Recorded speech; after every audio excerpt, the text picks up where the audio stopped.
are listening to Canary Crime News Talk. Honey, and this is episode 214, and this week, Chi-Rona Resurrection. And I, as usual, am not your echo chamber, but instead, I'm your best buddy, Basil. And this is Gons coming at you live on all the platforms, YouTube, on the Face Like the Sun channel, Canary Cry Radio, Twitch, D-Live, Facebook, Periscope, although it looks like we're having some issues already with buffering and all that kind of stuff. So, yeah. Fun. Classic. Yeah, they probably gotta stop making such bannable titles. Well, no. We're so bannable. I know. Yeah. It's okay. Whether it's Stitcher or Apple, and subscribe to Canary Cry News Talk because we always put up the episode same day, usually same day. So if you have a problem with the live stream, you can always catch to be here this Wednesday. Anything exciting happened since last show, Guns? I got my first ever manicure pedicure. That was the most frightening thing I think I've experienced in a while. Wow, that's okay. The wife wanted clean. Getting your mani-pedi. The wife wanted clean fingernails and toenails, and I realized that when I look at what the old Vietnamese lady there, when I look at what she's doing and all the tools she's busting out, it freaked me out. Mm-hmm. So I had to kind of turn my head and look the other way. But my toes look fantastic, and my fingernails are so shiny. It's just unbelievable what they can do for you. Wow, so you got some good quality time with the wife there. Yes. Doing what I can. Happy wife, happy life, right? Yeah, so sacrificing. That's what they say. Yeah. Well, good. Nothing too exciting for me. Went on a couple more bike rides. Got a little bit of info about the homeless saga on my bike ride along the river there. I got a buddy who is related to someone in the police force in this area, and it turns out that there is a pretty aggressive anti-homeless campaign being run by the mayor, but it's very clandestine. It's not like a public policy. It's sort of a private undercover policy to roust the homeless population whenever they start to congregate too much. Right. And it is interesting. I don't know. It's, they're not making a big deal about it, but, in 2020, the year of, political correctness and kindness and equality for all, you got to make your homeless rousting policies secret. So I don't know. We'll see if maybe some investigative reporters take down the mayor. I think you'd be the perfect, homeless, I wouldn't say infiltrator, but maybe like advocate? An insider. Not just advocate. I already know you're an advocate, but just to live amongst them, you'd fit right in. And wait, why would I do that? I would just be good at being homeless for no reason. Yes, I think I would. I don't know. I don't want to try it out. Of course, I do my best to help people out, but if there was a reason, it seems like I don't want to belittle the experience, but if you're good at camping, then you could at least make it through the night. Right. Yeah. You might have to try out your Krav Maga skills. It can be dangerous out there on the streets, Guns. Yeah, I know. All right. Well, we should probably get into it because I think people are done hearing about my fingernails and your. Well, I guess your thing is kind of important. More important than my fingernails. I think your thing is important too, Gons. Don't belittle your mani-pedi. Oh, gosh. Okay, let's start out with a quick Flippy update. Flippy update. Do you want fries with that? Okay, Flippy update. Flippy, for those who don't know, is our colloquial lovable name for the disembodied robot arms and their relatives that are sneaking their way into our lives, changing society from the inside out and making your life easier. But at the same time, they are stealing our jobs, enslaving our children, and flirting with our spouses. Today, Gons, I'm over at ft.com. That's the Financial Times, and the article is titled "Antisocial Robots Help to Increase Coronavirus Social Distancing." Antisocial robots. Antisocial. Oh, I yeah. thought all robots are pretty antisocial, but okay. That is so racist. You don't talk about our good robot friends that way. The article reads, at a FedEx ground site in North Carolina, autonomous carts are used to unload packages from conveyor belts. DHL supply chain uses artificial intelligence software to assign robots for specific tasks at its depot in Wisconsin, while logistics company Geodis uses robots to haul goods and minimize human tasks at its plant in Texas. The adoption of such technologies is expected to grow as the COVID-19 pandemic forces companies to reduce human interaction in the workplace and increase their reliance on automation. Yep. Quote, coronavirus is likely to accelerate automation. Carl Benedict Frey, director of Oxford University's Future of Work program, wrote in the Financial Times, quote, even after COVID-19 passes, companies will want to pandemic-proof their operations. FedEx, DHL, and Geodis are all customers of Vecna Robotics, a U.S. technology company whose self-driving pallet trucks automate material handling with its AI platform is used to improve fleet management as well as lowering labor costs. Such technologies reduce companies' reliance on human-operated machinery. Quote, COVID-19 issues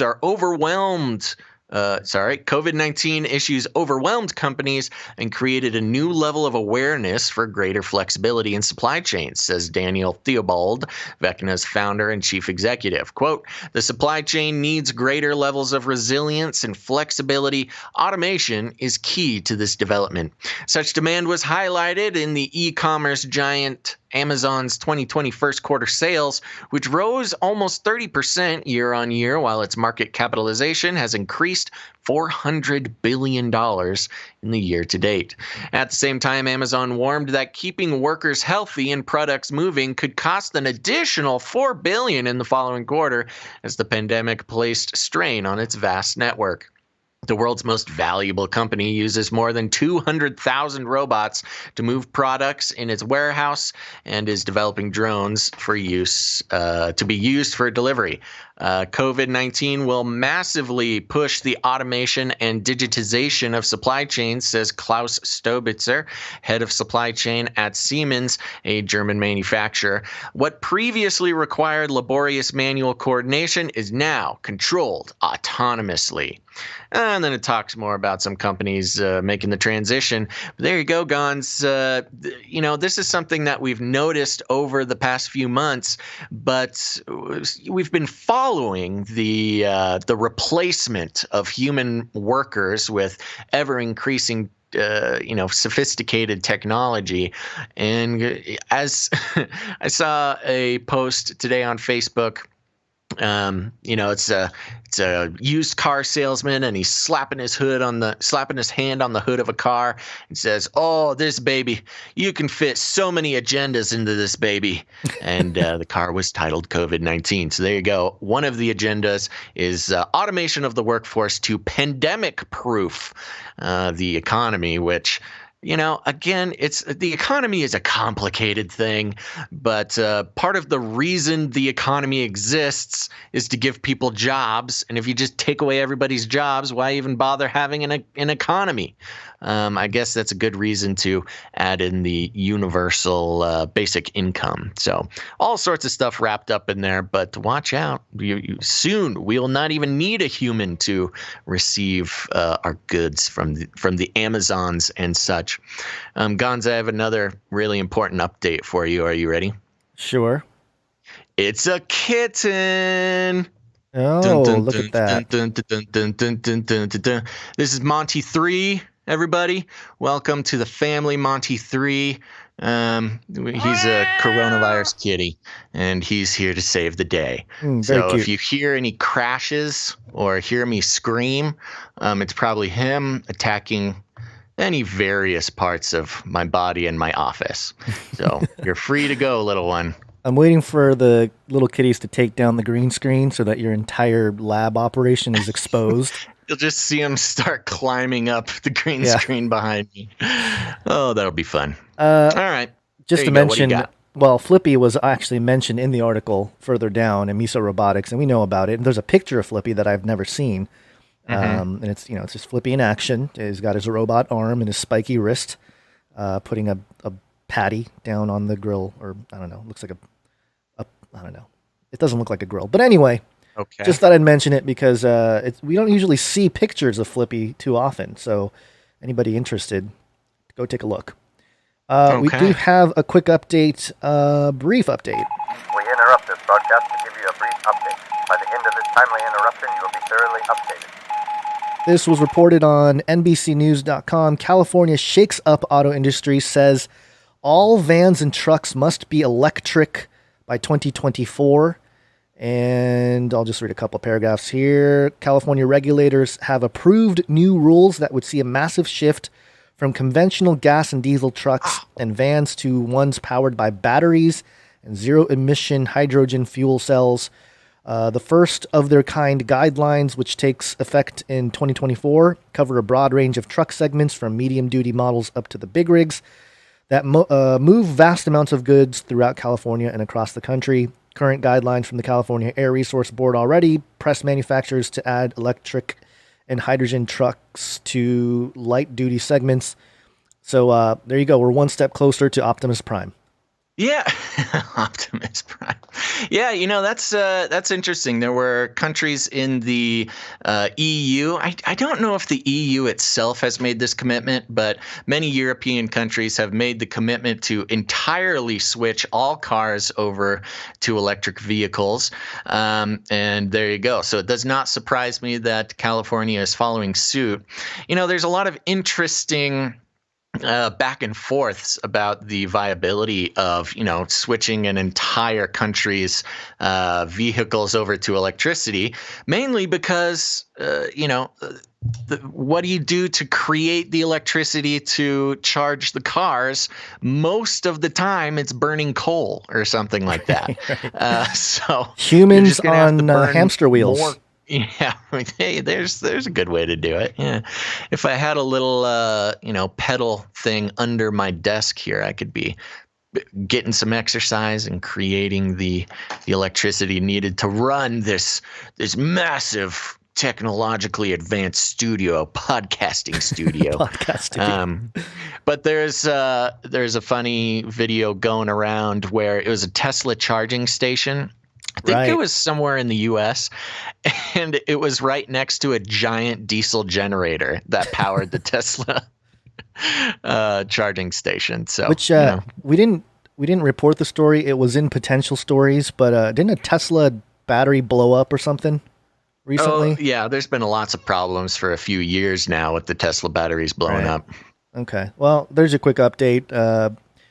Optimus Prime, telling you. Yeah, there you go. Right around the corner.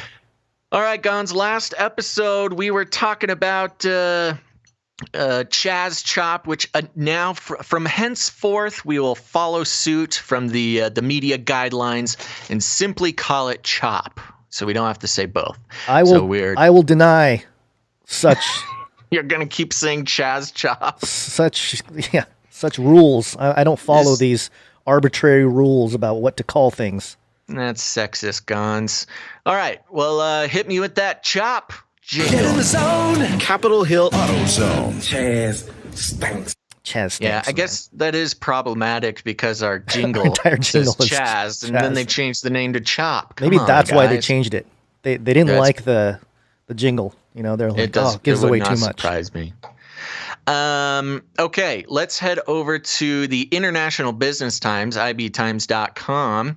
And last show, Jenny Durkin had just announced, Mayor of Seattle, that she was going to start dismantling CHOP. And they had had a couple of attempts. But today, it's very nice of Jenny to save all of the big announcements and big actions for show days because, this is exciting breaking news. And the article is titled, Seattle Police Begin Dispersing CHOP After Near Month-Long Occupation, Multiple Shootings. Oh, Okay. Yeah. Seattle police on Wednesday began dispersing protesters who have occupied the Capitol Hill Occupation Protest, or CHOP, for nearly a month as part of an ongoing Black Lives Matter protest. Police began dispersing protesters around 5:30 a.m. and have arrested at least 13 people refusing to leave the area. Mayor Jenny Durkan ordered the CHOP to be dispersed Tuesday, saying, quote, reported life, safety, public health, and property issues has forced the city to step in and regain control of the area. This sentiment was echoed by Seattle Police Chief Carmen Best, who also shared her support for the peaceful Black Lives Matter protest seen across the U.S. And then there's 13? a tweet here from the Seattle coming out of CHOP last week where that the numbers were dwindling drastically. I think at one point last week they said they only had 71 people still in the CHOP zone, you know. So out of 71, 13, what are you talking? We're talking 20% or so. What happened to the superheroes? Are the 13 like the 13 left genetically modified superheroes that we maybe identified? that's who they arrested. The Seattle superheroes sprang into action, and then they're gonna have to get sprung out of jail because that's where you go. The vigilantes. I will say the Seattle superheroes that included the Red Ranger. Shoot, I keep forgetting all their names now. I don't even know. Justice. I can't remember something. Justice. And don't forget Owl Medicine. Owl Medicine. He wasn't officially part of it, but he wasn't. He was the vigilante. Yes, he was. He does. His main weapon is crystals and sage. Where was I going with this? I have no idea. Just keep reading the article. They're not the heroes Seattle wants. They're the heroes that Seattle deserves. So keep that in mind. Shots. Yep. Here we go. Continuing, quote, this little tweet from Seattle Police Department. Due to ongoing violence and public safety issues in the East Precinct / Cal Anderson Park area, Mayor Jenny Durkan has issued an executive order to vacate the area. Seattle Police will be in the area this morning enforcing the mayor's orders. And that was a tweet from today. The article continues, quote, this order and our police response comes after weeks of violence in and around Capitol Hill occupied protest zone, including 4 shootings resulting in multiple injuries and the deaths of 2 teenagers, Best said Tuesday in a statement. As I have said and will say again, I support peaceful demonstrations. Black Lives Matter, and I too want to help propel this movement towards meaningful change in our community. The CHOP, or Capitol Hill Autonomous Zone, CHAZ, as it was originally called, formed after the first wave of Black Lives Matter protests in Seattle clashed with police. Protesters then took over a 6-block area of the city, including the area outside of the Seattle's policed East Precinct, and created an autonomous police-free zone. Thousands of protesters would flock to the area in the coming days, turning the autonomous zone into a national sensation. As time went on, violence with the CHOP was becoming a regular occurrence, with several reported fights and property damage in the autonomous zone. It escalated on June 20th when the first multiple shootings took place in the CHOP, leaving a 17-year-old boy dead and a 33-year-old man injured. The magic number there, 33. Have to sneak that into almost every news article nowadays. 2 more people were wounded in 2 subsequent shootings. A shooting on Monday left a 16-year-old dead and left a 14-year-old wounded. That was 2 days ago. So there you go. They're taking it down. They've been trying to take it down for a week, but it sounds like Jenny Durkan is losing patience. So there you go. And as always, like I reported a couple weeks ago, these autonomous zones are not as rare as you would think. The numbers average out to about 2 of these autonomous zones pop up across the planet, the pancake, the globe, whatever you believe in. 2 of them pop up through, internationally every year, and they always end the same way. Either they institutionalize and become the monster they were trying to slay, or they are just taken back over by the government. So this is no different. And I don't know, Guns. There you go. It's finally happening. I mean, I don't know how long I thought this would last, but we did see the allegedly fake announcement from a fake Chaz Chop Twitter account last week, trying to get everybody out of there. But all good things must come to an end. Yeah, and for those watching on screen, I'm showing some actual footage from the ground a few hours ago. A huge police mob just walking through the streets and, pushing over some protesters there. And it's, it's kind of funny how... Well, go ahead. No. You I was just going to finish. say, it's funny how, they wanted all these people, thousands of people fled, and they're like, yeah, BLM and change and all this kind of stuff. And then after a while, they're like, yeah, okay, I want to take a shower. I'm going to go home. I mean? And it's interesting, too, seeing it from the government's responses. I mean, Jenny Durkin originally abandoned the zone and gave it over to the protesters because she wanted to exemplify a different way, a new way of cooperating with citizens and trying to talk it out, Yeah. And they did, Jenny and other officials met with the leaders of the CHOP zone many times over the month that they were there and tried to talk it out as much as possible, which resulted in the city paying for amenities like water and electricity and porta potties and cleaning crews and things like that.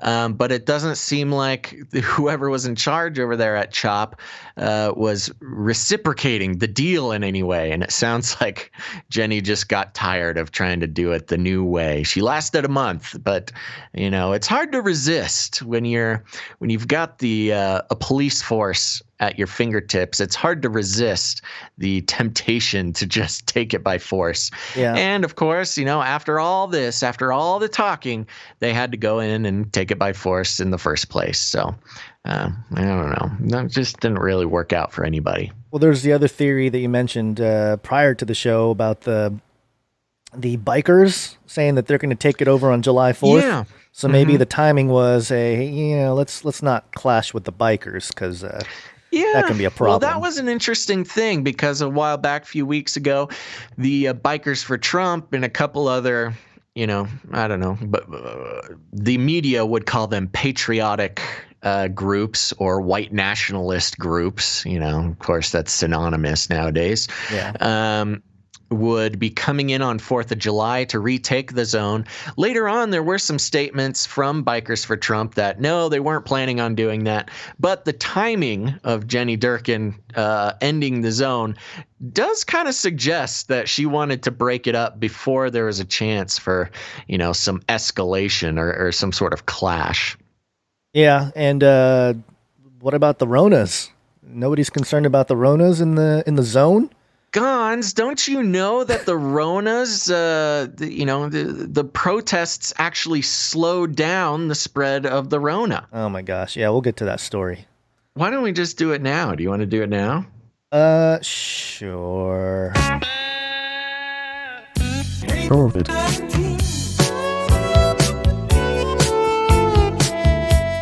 think I got it right here. Did you find it? I'm looking for it. Yep, found it here. You want me to do it? It's kfoxtv.com. El Paso coronavirus testing numbers, quote, counting people twice. Was that the one you were looking for? No, there was a different one. Oh, it's the one before that. Sorry. Okay, hold on. It was... Nope, that's not it. New study. I have it here. Oops. Do you want to take it or do you want... Here it is. Yep, I got it. Yeah, okay. ColoradoSun.com. Sorry about that. We'll get to the other story there.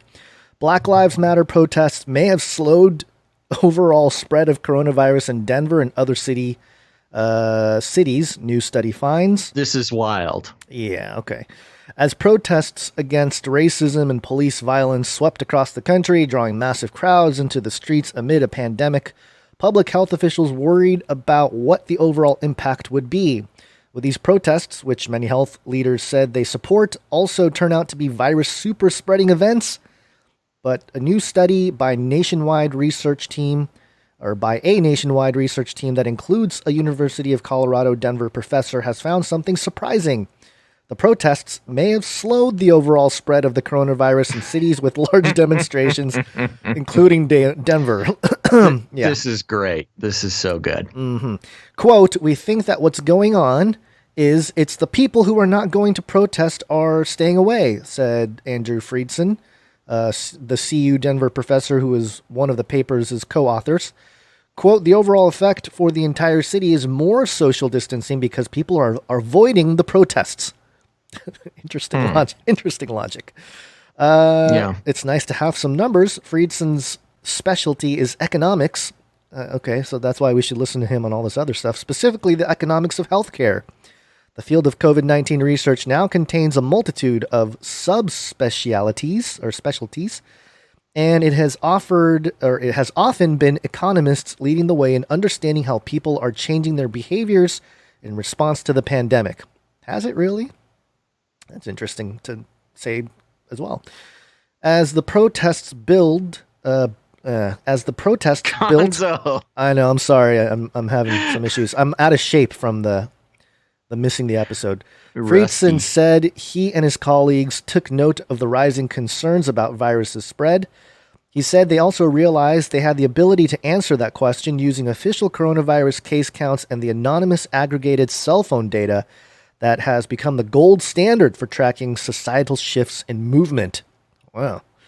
The team worked quickly and published their findings earlier this month as a National Bureau of Economic Research working paper, meaning it has not yet been peer-reviewed. Quote, "I'm someone who likes to get the answers out," Friedson said. "There are a lot of people who say, well, I think it should happen, or I think this should happen, and it's nice to have some numbers to inform these decision-making processes." The paper comes as officials in Colorado and other states are concerned about the rising infections, especially among young people. New infections among young people have contributed significantly to Colorado's uptick in cases in recent days, a rise that reversed a weeks-long trend of falling case numbers and has put Colorado back on the list of potential coronavirus problem spots. Meanwhile, the number of new infections among older Coloradans has dropped. With the July 4th holiday approaching, Governor Jared Polis and county health officials have pleaded with people to be responsible and avoid large gatherings. Quote, "We don't have the direct causation of this uptick," Polis told reporters last week, noting that there's evidence that some young people who are part of an outbreak in Boulder had attended protests, while other outbreaks are tied to social gatherings. Quote, "And we hope this is a trend that is reversed in our state." And kind of goes on here. Keep going, because there's some important stuff here. I can take over if you want. But the spokesman, Ian Dixon, said the uptick infections, quote, "may be partly due to some Coloradans changing their behavior, especially socializing in larger groups, sometimes without proper distancing or mask wearing." Friedson said his paper doesn't try to figure out whether the protests spread the virus among the people at the protest. Okay. Wait, you skipped a whole paragraph there. I did? Yeah, 2 actually. So on Monday, a spokesman for the Colorado Department of Public Health and Environment said that while the state has now seen rising numbers of new cases for 2 consecutive weeks, quote, "we have not seen any clear association between the protests and an increase in cases." Except for 2 things that they already mentioned, stating that they are seeing an uptick in younger cases, right. Which who are the people going to the protests? It's young people. So you've got an uptick in the main demographic of people going to these protests, as well as it's an uptick in the last 2 weeks, which means with a 14-day incubation period that the timeline lines up directly with the start of protests being 4 weeks ago. They start 4 weeks ago, 2 weeks in, cases start to pop up, and here we are 2 weeks later in the perfect amount of timing where young people, the main demographic, are getting more sick after protests. And yet, we have not seen any clear association between the protests and increase in cases. This is double speak at its perfected form. Yeah, Friedson doesn't try to figure out what did the protests mean for overall transmission of the virus within the entire community.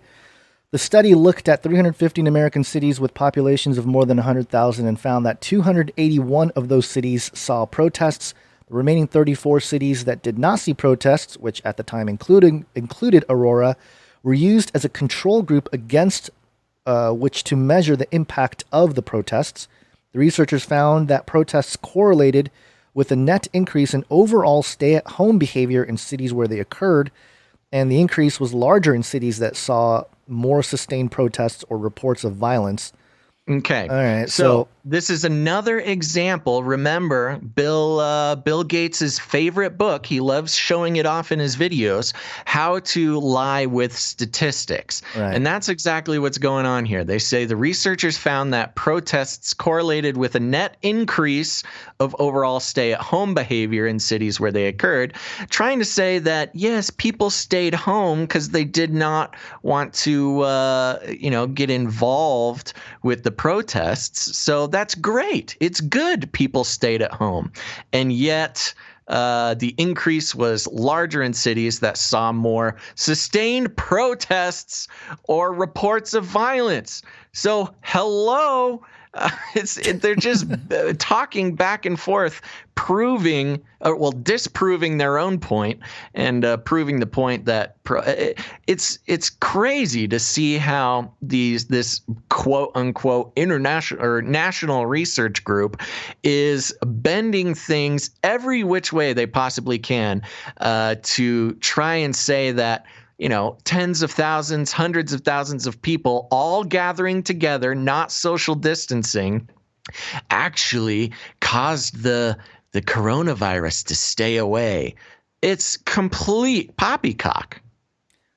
And all you have to do is read what they say. I know, yeah. Well, I think they pick and choose. And by the way, that book, How to Lie with Statistics, it's not a straightforward how to lie with statistics. It's how people bend the information, the data, to make it fit a certain narrative. And yeah, I mean, you can say anything you want with any sets of numbers, right? And taking so if you're any part of trying to data. say that civil unrest and protests where bunches of young people are getting together in the streets, breathing hard, shouting, which is another reason, that was one of the biggest reasons they wanted to shut down church services is Right. because it's people singing, which increases the spread of the virus. Well, what happens at these protests? People shouting and chanting and all that stuff. It's the exact same situation as a church service, and yet, of course, church services and other gatherings like that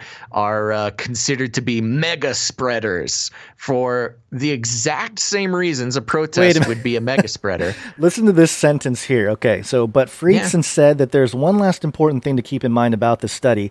It's not a green light for governments to fully reopen bars, concert venues, and other places where people gather in large numbers. The key to the researchers' conclusions, okay, this is the key to their conclusions, is that the protests, while receiving lots of support, were ultimately things most people decided to avoid. That's not true of many other large gatherings. That's their logic. It's crazy. It makes no sense. It's crazy. There was another paragraph here that you skipped, but it said the paper also found that with greater social distancing, COVID case growth slowed in cities with protests from what would be expected. Okay, from what would be expected, but not by a statistically significant amount. They're making a case that, in their own words, is not by a statistically significant amount. There may be other explanations for the trends, the study authors note. Overall, though, they say the data show that any resurgence in coronavirus cases can't be pinned, and here's where the rhetoric comes in, can't be pinned entirely on the protests. There you go. So the spirit of this article is no. Protesting is good. It's the churches and the bars and the restaurants that are killing everybody. But, tens of thousands of people gathering all together and spitting in each other's faces and shouting and spreading the coronavirus. We can't pin the increase in coronaviruses entirely on the protests. And that's where they get you with the rhetoric because, yeah, maybe 99% of the uptick can be because of the protests, but it's not entirely because there's that 1% of that group of young people who had a barbecue. Yeah. Or went to church or whatever it is. And somebody, we've been seeing a lot of these non-peer-reviewed studies being picked up by news outlets, to generate headlines. Right. And somebody, I can't remember who it was, somebody over the weekend who is, I think she said she was a biologist or something, messaged us and kind of gave us a scoop about what that means. That a lot of, there's a lot of obviously not peer-reviewed papers. I don't want to misquote them, so I'm going to maybe try to look for it. But point being that, my point being that they're picking up these articles without the peer reviews, but, go ahead and just generate headlines, study finds. And as long as you have new study finds, people are going to believe that study, even if it's not verified by it's not peer reviewed. It's not good science. It's nothing. And yet it's getting pushed out there to work this double speak. And the last little paragraph here says way more than I think they intended on saying, but it says here at the end, an outdoor wedding doesn't generate avoidance behavior. We're measuring avoidance behavior, Fridson said. People don't say, oh man, there's an outdoor wedding next door. We should stay at home, which is correct. Yes. Nobody's terrified of an outdoor wedding next door. And yet they're saying weddings specifically are still, being banned. And I believe we took the article out that talks specifically about weddings, Gons. We can throw it back in there. I can pull it up real quick. Yeah, throw it in there. Let me read it, actually. If you want to pop it in there, I'll open it up. But there you go. So what they're looking for is avoidance behavior. And what they're saying is when things create avoidance behavior, like a protest, that's good. More of that. Do things that, create avoidance behavior. Don't do things that that are, good, healthy social connection, even with people wearing masks and things like that. Let's see, highlight it. Where'd you throw that wedding one into? It's supposed to be after the first break. But it's okay, I got it. It's a dailymail.co.uk article. So there you go. That's what they're promoting. They want avoidance behavior, and violent rioting and looting creates avoidance behavior. So that's good. Keep on doing it. But weddings, on the other hand, don't create avoidance behavior. So those bad. And that brings me to dailymail.co.uk, an article called Post-Lockdown Wedding Rules Are Unveiled. Father can't walk his daughter arm in arm down the aisle. Couples must wash hands after exchanging rings, and receptions are banned. So remember, protests, rioting, and looting, good. But bad is weddings, and here's why. Fathers cannot walk their daughter arm in arm down the aisle, and couples must wash their hands before and after exchanging rings in post-lockdown weddings. New rules issued by the government today also ban receptions when the ceremonies are allowed to restart with up to 30 people in England from Saturday. So this is specifically in England, but the plans are intended to maintain social distancing at weddings as the coronavirus pandemic continues, but will reduce the big day to little more than a formality. It comes after Prime Minister Boris Johnson last week gave permission for weddings to recommence as part of a widespread easing of lockdown restrictions. More than 250,000 weddings usually take place in the UK each year, but most couples have been affected by restrictions that came into force in March. Here are some, Here are some of the new rules which will take effect for very different weddings. Gons, I know like 6 couples who had to cancel their weddings due to all this. Do you know anybody who had to do the same thing? No, but I know someone that eked by, barely made it. Oh, lucky them. right before everything locked down. It was probably the last weekend of freedom. prior Good planning. to Good planning on their part. Yeah, good planning. They must have known it was coming. They saw the signs. They listened to the show. The article continues. The new rules urge people from different households to maintain social distancing between one another, which will be 1 meter plus from Saturday. Which is what, 3 feet? It's interesting how the coronavirus doesn't travel as far. It's in a little England. more than 3 feet. Yeah. They said America's #1. Our coronavirus travels the furthest. Oh. They say this may require marriages or civil partnerships to be adapted to remove practices that would otherwise have brought people into contact with one another, unless required for the marriage or civil partnership to be legally binding. The guidance adds that where this is a case, precautions should be put in place to minimize contact and ensure the time frame is as short as possible. This means that fathers will be unable to walk their daughter arm in arm down the aisle, and people from different households will be banned from hugging or kissing. Banned. Banned. Couples have been told that ceremonies should only be done in a COVID-19 secure environment and be kept as short as reasonably possible. Well, I don't think there will be too many complaints about keeping the weddings short.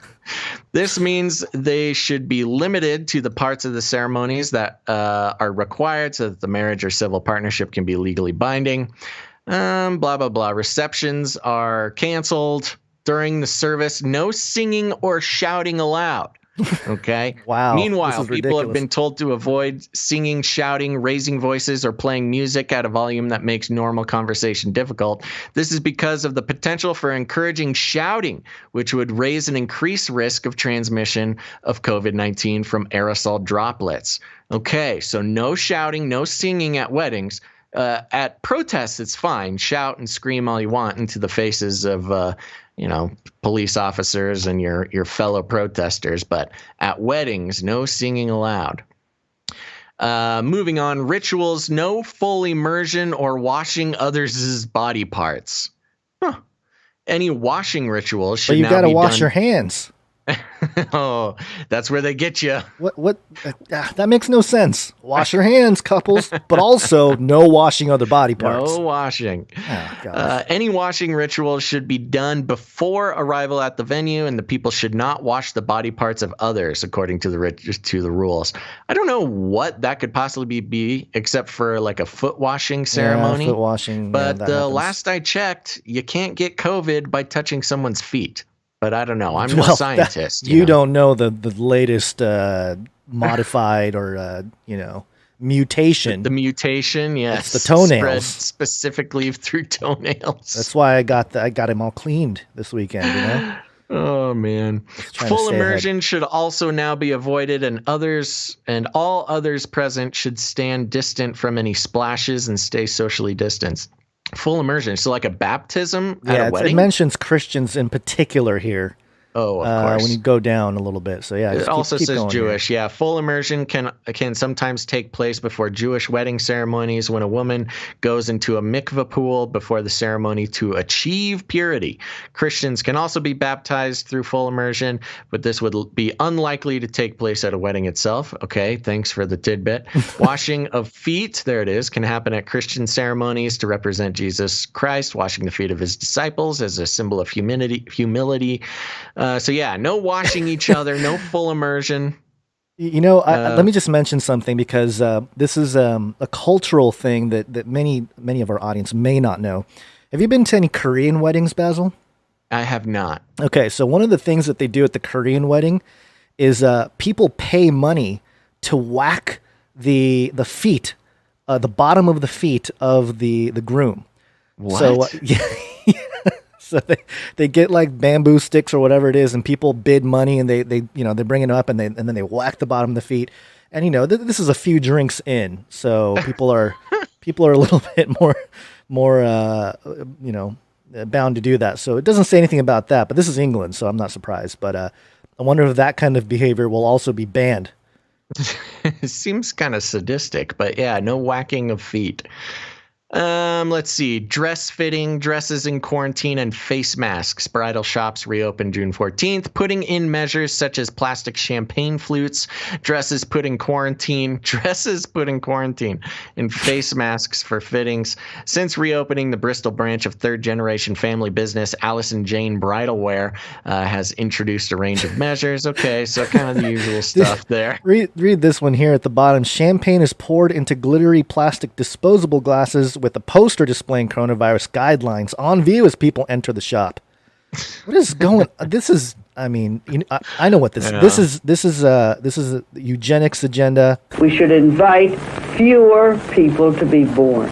And hopefully they're thinking, hey, if they can slow down the whole wedding ceremony process, maybe we get fewer babies. There you go. You figured it out. Yeah. So, anyways, the insanity continues, and the blatant doublespeak manipulation is just, it's becoming unbearable. I mean, it was always surprising.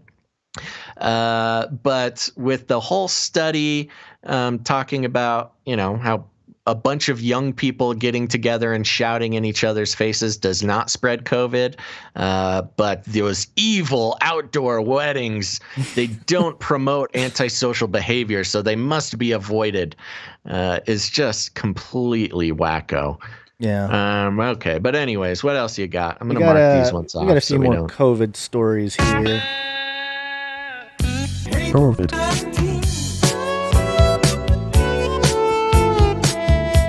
I just want to do this one, fairly quickly because it's not much of a story. Let me find it here. I think there we go. This is Forbes.com. The Dr. Fauci of the 1918 Spanish flu, and you look at the picture, and I don't know. Maybe it's just the angle of the image, but there's some resemblance there. I don't know if there's a lot of resemblance there. It's pretty creepy. I gotta admit, it's fairly creepy. And the article itself, talks about how there's a lot of common things with the old doctor there. I think his name was, I'm trying to find it here,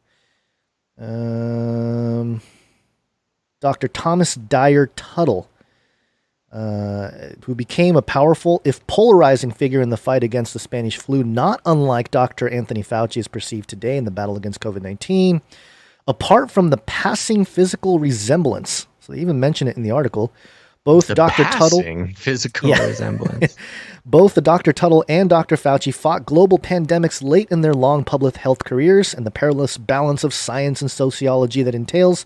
Both men attended Ivy League medical schools, both were commissioned officers in the U.S. Public Health Service, and both had experience fighting previous epidemics. Fauci first came to prominence in the 1980s as the leading HIV/AIDS researcher for Ronald Reagan, and they both had, I think they both asked for, like masks and social distancing. And so, I don't know, man, history doesn't tend to necessarily repeat, but it certainly does rhyme, especially since there's nothing new under the sun. But I wanted to mention it because if anybody's looking on screen, and if you're not, if you're just listening, go to canarycriednewstalk.com and click on the link that shows the Forbes article there. Look at the picture because I wouldn't be surprised with all those strikingly similar. Yeah. Either maybe a time traveler or a clone. Who knows? I would go more clone, just because they show in movies how the clones are dumber, So they burn. They can just burn. Don't roll talk those about people my out. Daddy Fauci like that. Oh, Daddy Fauci. Yeah, maybe he's son Fauci.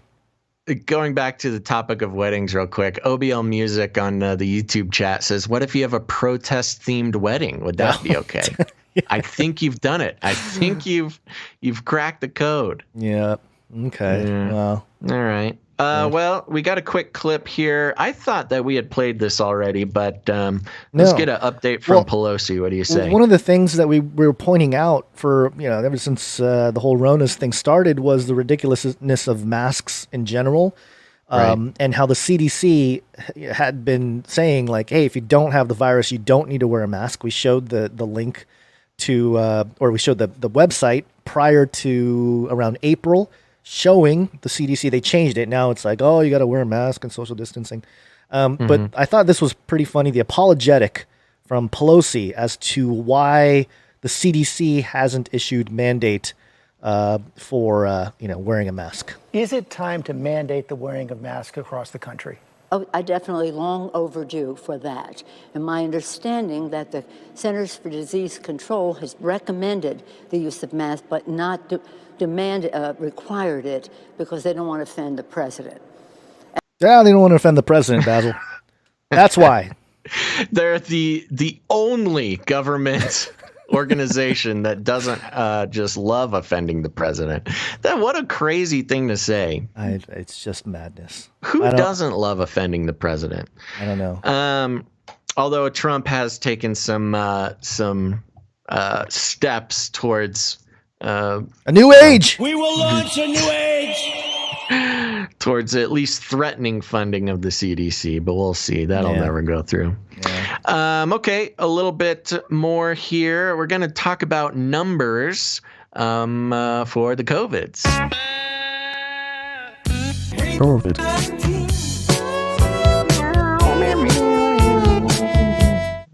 Okay, this is Fox TV, KFOX 14. Article is titled El Paso Coronavirus Testing Numbers Counting People Twice, according to El Paso leaders. Now remember, the testing thing is a big issue. We had that leader in Africa who sent fruit, well, it wasn't papaya, but it was something like papaya, and goat remains to be tested for coronavirus. And both the fruit and the goat tested for coronavirus. So apparently fruit can get it. Oh gosh, show burps. But here we go. What's going on in El Paso, Texas? El Paso leaders are concerned that the county is testing fewer people for COVID-19 than the number being reported in its daily updates. The new concern comes days after a report from KFOX 14 found that a record high spike in COVID-19 cases last week was actually weeks old information. Quote, I still believe that we are in an upward climb, said El Paso County Judge Ricardo Samaniego. A lot of fatalities last week. On Thursday and Friday of last week, El Paso reported record numbers of new COVID-19 cases, and the city said a cluster at an unnamed correctional facility was to blame. During Monday's El Paso County Commissioners Court meeting, El Paso County Judge Ricardo Samaniego named the facility. A lot of them came from Rogelio Sanchez Jail. Over 250 some cases were reported, said Judge Samaniego. That skewed our numbers in the community quite a bit. But on Friday, the Texas Department of Criminal Justice told KFOX 14 there hadn't been a new case at the jail for more than 2 weeks. KFOX 14 asked the city again Monday whether it would confirm that Rogelio Sanchez was the facility in the reports. The Department of Public Health still said no. Quote, the name of the facility might not be as relevant as telling you, look, we have a specific outbreak in this particular type of facility, said Dr. Hector Ocaranza, El Paso Public Health Authority. So it doesn't matter what the actual details are. Just believe us. We're just stop asking questions, slave. KFOX 14 set out to find how the city could have reported hundreds of weeks-old cases as a new spike. The TDCJ said it didn't report cases from the jail in El Paso, but to the state. We asked the city whether it knew that the information about cases at Rogelio Sanchez was delayed. In a statement, the city of El Paso said, quote, when the Department of Public Health received the information from Texas Health and Human Services, it was shared with the public. On Monday, county leaders brought up a new issue with El Paso's coronavirus reports. Quote, it seems there may still be some confusion, said Commissioner David Stout, El Paso County Commissioner for Precinct 2. County commissioners asked if people being tested multiple times were boosting the overall number of tests done in El Paso. Commissioner Stout asked, you're not counting somebody twice, are you?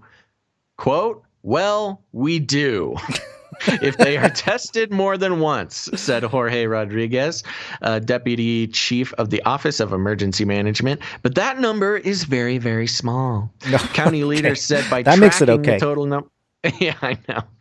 County leaders said that by tracking the total number of tests given instead of the people themselves, there was no way to know how many El Pasoans were really being tested. Quote, even if it's a small number, it's still misleading, especially when our goal is to have a certain percentage of the population tested, said Commissioner Stout.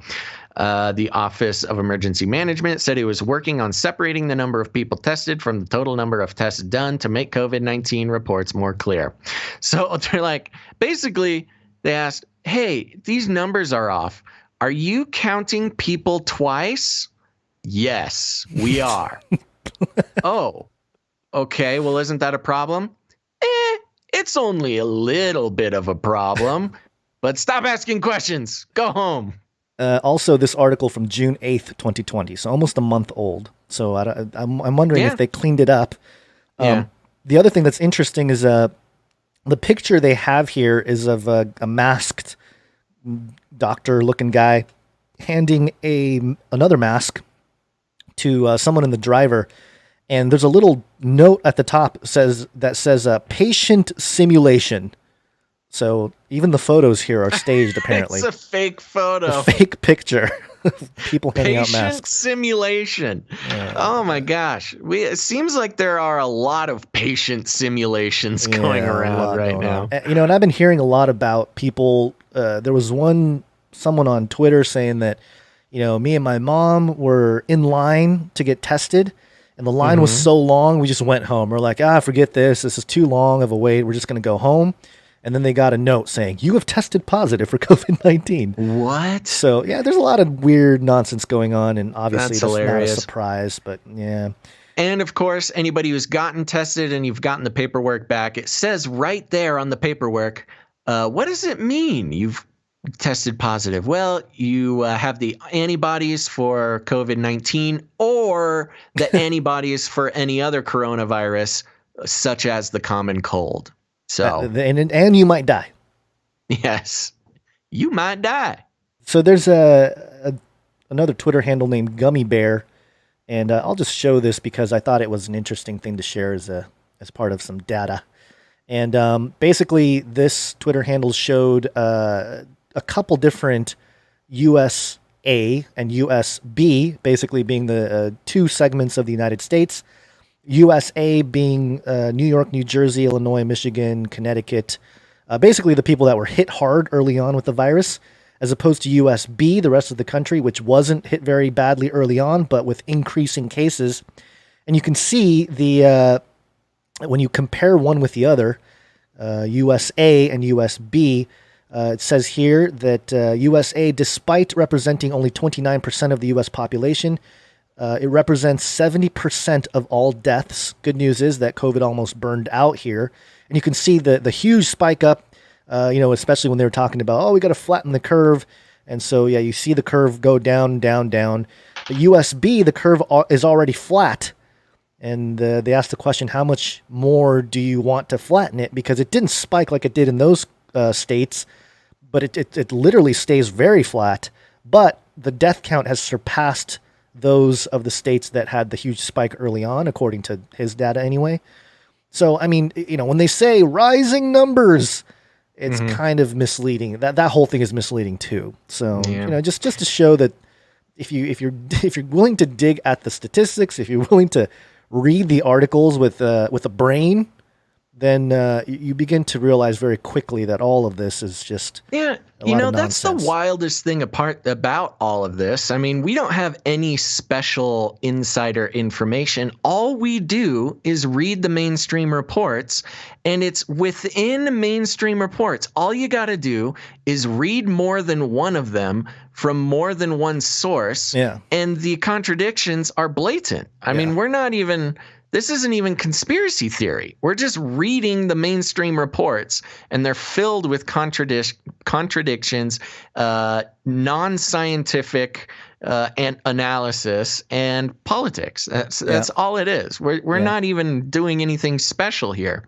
Yeah. But I do want to say real quick, Big Spacey Abrams in the Twitch chat. I just thought this was an important question to get into right now, which is, do you guys have a PayPal? And yes, we do, Big Spacey Abrams. You can go to canarycryradio.com/support. canarycryradio.com/support. That's right. And there you'll have all sorts of options, and we'll talk more about that in a little bit. Yep. I do want to do this. I do want to do. You do want to Great English. This story here.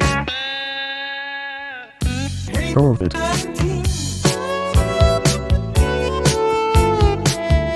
This is NPR.org. I'm really hoping for another good laugh. The last NPR story we had was just ridiculous.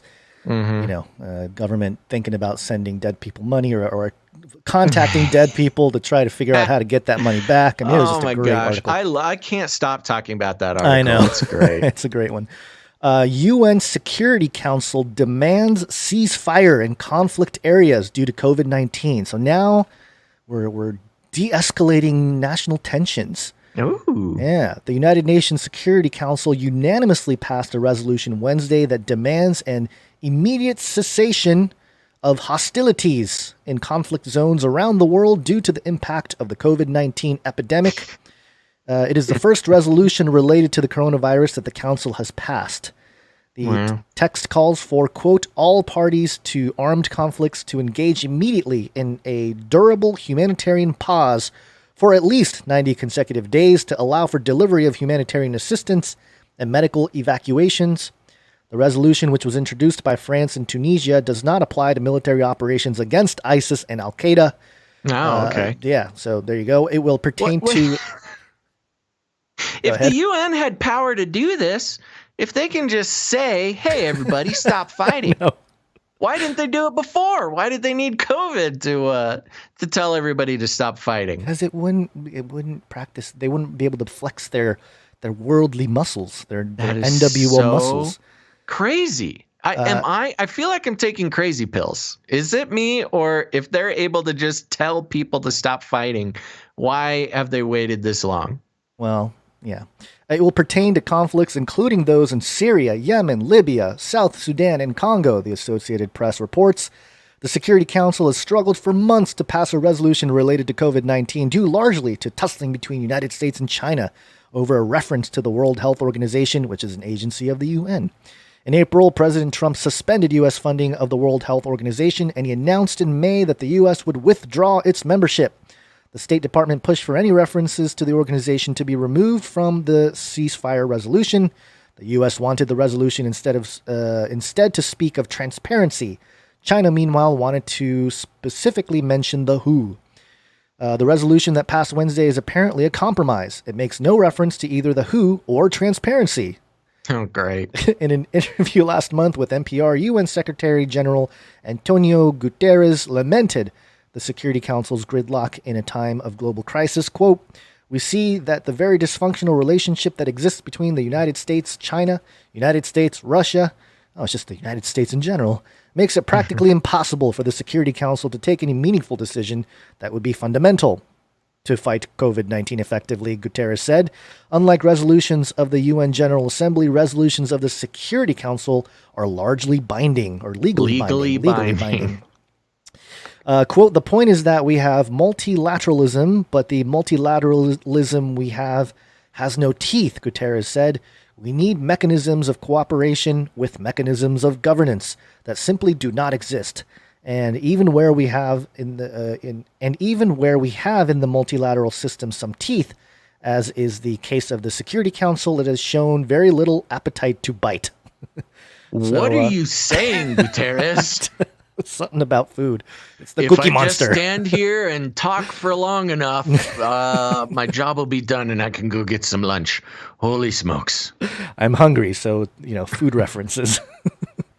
Just so wild. Yeah, I mean, there's two things happening here. One is a lot of these world organizations like the UN have exposed themselves as completely useless on one hand, to people that are paying attention. I mean, people knew this already. People in our circles, people looking at the New World Order and that kind of thing. We've known that they've been a corrupt organization and destroying Africa, stuff like that, in cahoots with the Bill and Melinda Gates Foundation, all that kind of stuff. But on the other hand, they're trying to flex their muscles more now because of the fact that they're being exposed. So they're like, well, let's get the Security Council together and have this much more legally binding thing to stop the tensions, and trying to flex their muscles. But again, they have teeth, but they don't bite, apparently. What are they going to do if these countries in conflict don't just suddenly stop being in conflict? They're all. I mean, they're going to look at the UN. The only option is to either ignore them or turn against the UN. They come together, these opposing nations. That's the thing. And if these people in conflict don't just suddenly stop fighting because the UN said so, finally, then the only teeth that the UN has is, they could develop some sort of, sanctioning program against these countries or these groups, which they probably already have or do, or send in peacekeeping forces. So, hey, stop shooting at each other or else we'll come shoot at you because COVID. Or they'll just deploy the drones and, what if they start deploying drones and sprinkle COVID on them, We'll get you all infected. We'll sprinkle more COVID on you. Well, I got some good news here, Gons, from my people. My people. COVID.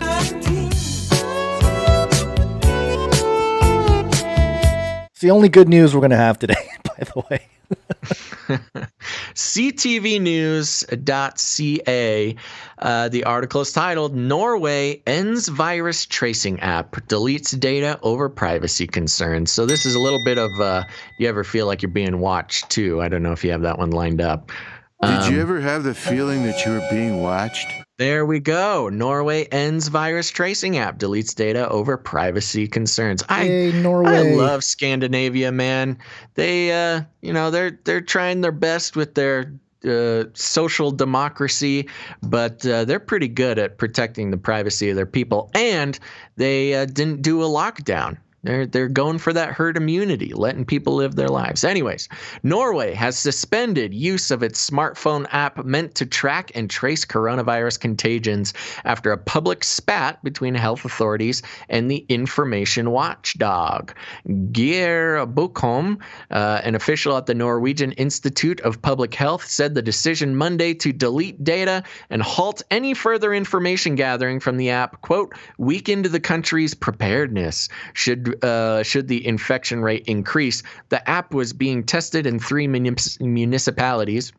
But the Norwegian Data Protection Agency said, amongst other things, that the low infection rate meant data gathering on the app could no longer be justified against privacy concerns. Norway currently has between 50 and 100 confirmed cases of the COVID-19 virus, according to the NIPH. There are between 20 and 50 new cases each week. Fearing a second wave or localized spread of the infection, the Health Directorate will argue in a meeting with the data watchdog on Friday that the technology should be turned back on. European governments have been rolling out smartphone tracing apps to help beat back any fresh coronavirus outbreaks. Norway was one of the first out of the blocks, but its Smittestopp raised concerns because it used GPS tracking and uploaded data to central servers every hour. The app was suspended ahead of an Amnesty International report analyzing contact tracing apps from Europe, the Middle East, and North Africa, which found that the Norwegian app was one of the most alarming for privacy because of its live or near live tracking of users' locations. The rights group said it shared its findings with authorities earlier this month and urged them to change course. Quote, this episode should act as a warning to all governments rushing ahead with apps that are invasive and designed in a way that puts human rights at risk, said Claudio Guarnieri, head of Amnesty's security lab. Other countries such as Germany, Italy, Switzerland, and Latvia are adopting a decentralized approach using Google Apple software interface that experts say is better for privacy because it keeps data about contacts on iPhones and Android's devices. So there you go.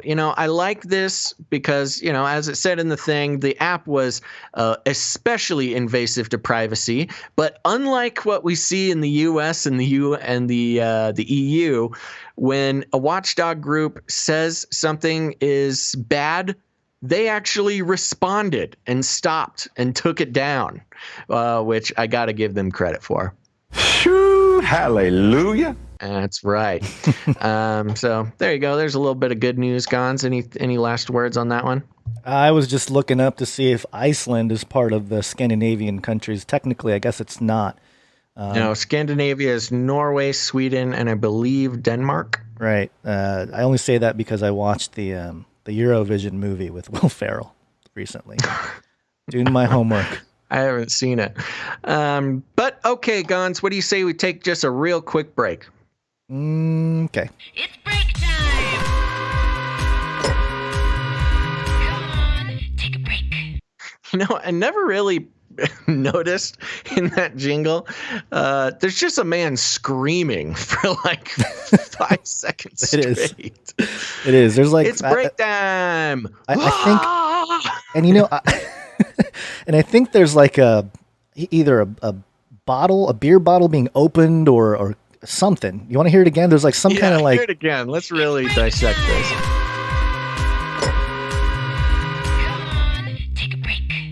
Oh, it's something breaking. Oh, okay. All right. Yeah. There you go. Good. I forgot who made this that jingle for us, but very, very intricate work, whoever did it. See if I have it in my notes. I don't. Sorry. Okay. All right, everybody. We're going to take a quick break here, just very fast, so don't go anywhere. After the break, we got a couple more, a little bit more COVID stuff, but you're going to want to strap in because a lot of stuff happened since our last show, so we've got a lot of catching up to do.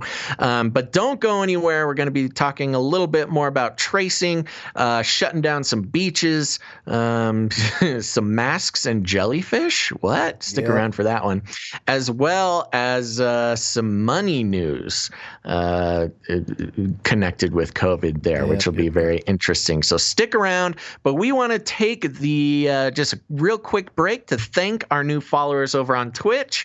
As you know, following us on Twitch is the easiest way to support the show because we are putting together some fun new tools and ways to support ourselves over on Twitch because YouTube has denied us thrice now with the demonetization of Gonza's YouTube channel, interruption of streams, et cetera, and so for those of you who want, I recommend just as a backup to YouTube, you follow us at twitch.tv/CanaryCryRadio and turn on notifications. Gons will drop the link in the chat for anybody to do that right now. And we want to thank some of our users. We like to thank our users and read their names on the air because for those who know, following us on Twitch, you can't just use your Google account or your Facebook account. You got to make a new account, and it's an awesome opportunity to reinvent yourself with a new username, especially one directly related to the show, which we have a couple of those. So, Gons, are you ready with your dinger? Dinger's prepared. Okay, good. Ready to ding. And for those who are sad, we're about to give some shout outs.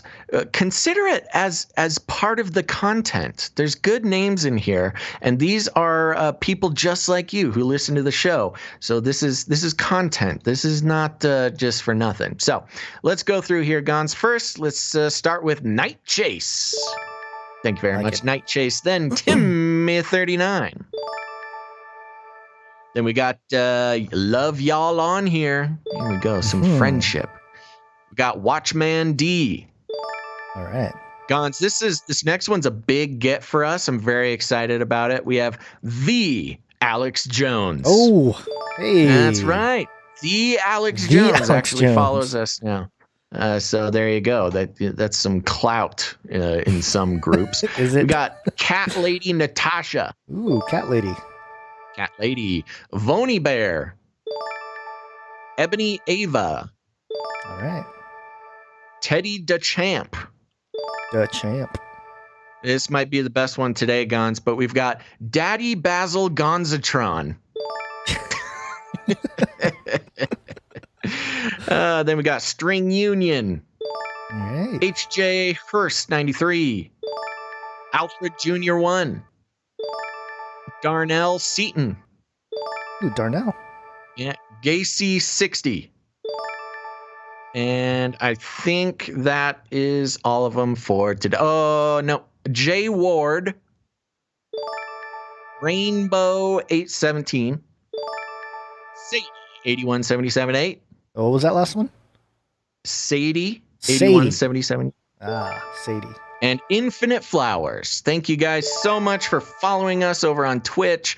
If you're not a huge Twitch fan, at least follow for emergencies, because you never know when we're just going to stop showing up on YouTube. And oftentimes we get reports that the actual stream over on Twitch is a little bit better than YouTube too. So something to keep in mind. And thank you to all of our new Twitch followers. You are the best. I want to give a shout out to the D-Livers too. I know there's a handful in there. I saw some comments early on, so thank you guys Thanks for being here. I'll give you guys a collective ding to the D-Livers as a backup to the backup of Twitch. Backup and to then the we'll need a backup backup to the backup of the backup eventually. There you go. And, but there was some Twitch news, Gons. Did you hear about this? I did hear a little bit something about them canceling or dropping the Trump channel or something. Yeah, I didn't know Trump had a channel. I didn't either. I didn't know he was playing some COD or something, That would just a huge gamer. That would have been. I would watch that. Trump playing some COD. I would love to watch that. Trump Would be play spectacular. Play some Call of Duty or something. That would be fun. Yeah. Well, too bad. We're pretty far down on the list today. We are number 9 on the talk shows and podcast rankings right now on Twitch. And climbing that list is a great way to help other people discover the show. So if you want to help us climb the rankings over on Twitch, would be very helpful. Again, go to twitch.tv/Canary Cry Radio. Let's see if we can get a handful more people watching over there. We're currently sitting right at about 100. Which is, only less than 20% or so of our total viewers. So if we could get a few more people, handful of people, head over to twitch.tv/Canary Cry Radio. Just try it out. Follow us.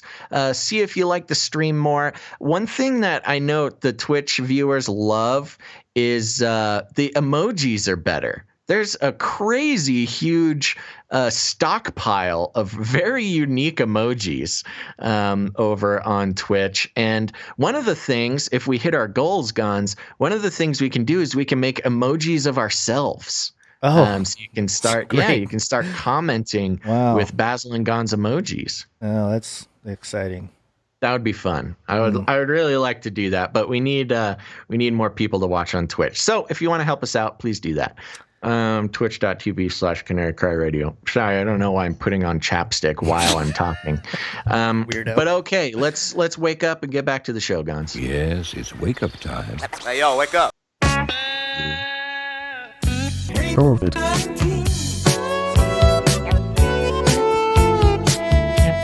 This was sent in by the Syrian Soper, and I think in the document I put the wrong link there, Basil. But let me put it in there so you can pull it up too. Okay, so we know where we are here. This is techexplore.com. Using your thank phones... you, Syrian Soper. He's a listener and producer of the show, I believe. Yes. Using your phone's microphone to track possible COVID-19 exposure. So we just talked about how Norway dropped all their tracing, but now here we're talking about the microphones on your phones tracking possible COVID-19 exposure. Signals sent and received from cell phone microphones and speakers could help warn people when they have been near someone who has contracted COVID-19, researchers say. In a new paper, researchers described a system that would generate random anonymous IDs for each phone, automatically send ultrasonic signals between microphones and speakers of phones within a certain radius, and use the information exchanged through this acoustic channel for contact tracing. If a person tested positive for COVID-19, he or she would update his or her anonymous IDs and the timestamp when the IDs were generated in the past 2 weeks to a central database managed by a trusted healthcare authority. Oh, that sounds trusting. Oh. A central database with a trusted healthcare authority. That's real, builds a lot of confidence. Yeah, Each individual in the system will pull the positive patient's IDs, plural, and compare locally to check whether he or she has had any contact with the patient. Quote, "We want to generate some kind of sound that cannot be heard by humans, but that phones can hear," said Dong Juan, the leading faculty member of this research and a professor of computer science and engineering at The Ohio State University. Quote, "The phone will periodically generate some kind of sound token and send that token to nearby phones. And the key advantage over other technologies is that the ultrasound could have limited range and will not penetrate obstacles such as walls." Right. Yeah. This was something we haven't paid a whole lot of attention to. We did report on it when the info started coming out, not connected to COVID-19, but a couple years ago, we talk about near field Bluetooth, which is a Bluetooth mechanism you do not have control of in your phone, but it's used in retail to when you're walking down an aisle, you can near field ping your phone. Right. So companies and retail, establishments know exactly where you're standing in their store, and they can see if you stood there and looked at a certain printer cartridge for a certain amount of time. And if you did not buy it, then they can go after it, target you for advertising to try to, sell you stuff. So that's the near field Bluetooth. But what we haven't talked much about lately is this thing exactly. I don't know if you want to just talk about it now or continue with the article. Well, let me just keep going, and then we can see if it addresses any of that stuff. But the tech companies have already proposed using a phone's Bluetooth capability, which allows cell phones to talk to other nearby devices such as phones, smartwatches, and speakers to build such a network.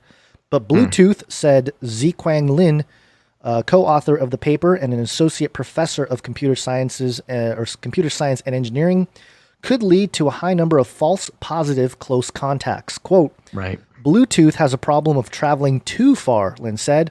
"Bluetooth signals can travel through walls and reach further than we would want. And with COVID, we want to find just those people with whom you have been in direct close contact within that 6-foot radius, for example. Contact tracing, identifying people who might have been exposed to a person who has tested positive for the virus, has been a key part of the public health strategy to stop the spread of illnesses for decades. In the case of COVID-19, though, contact tracing has been difficult. People might remember who they met for dinner before symptoms appeared, but they likely would not know how to contact the strangers who were near them in the grocery store.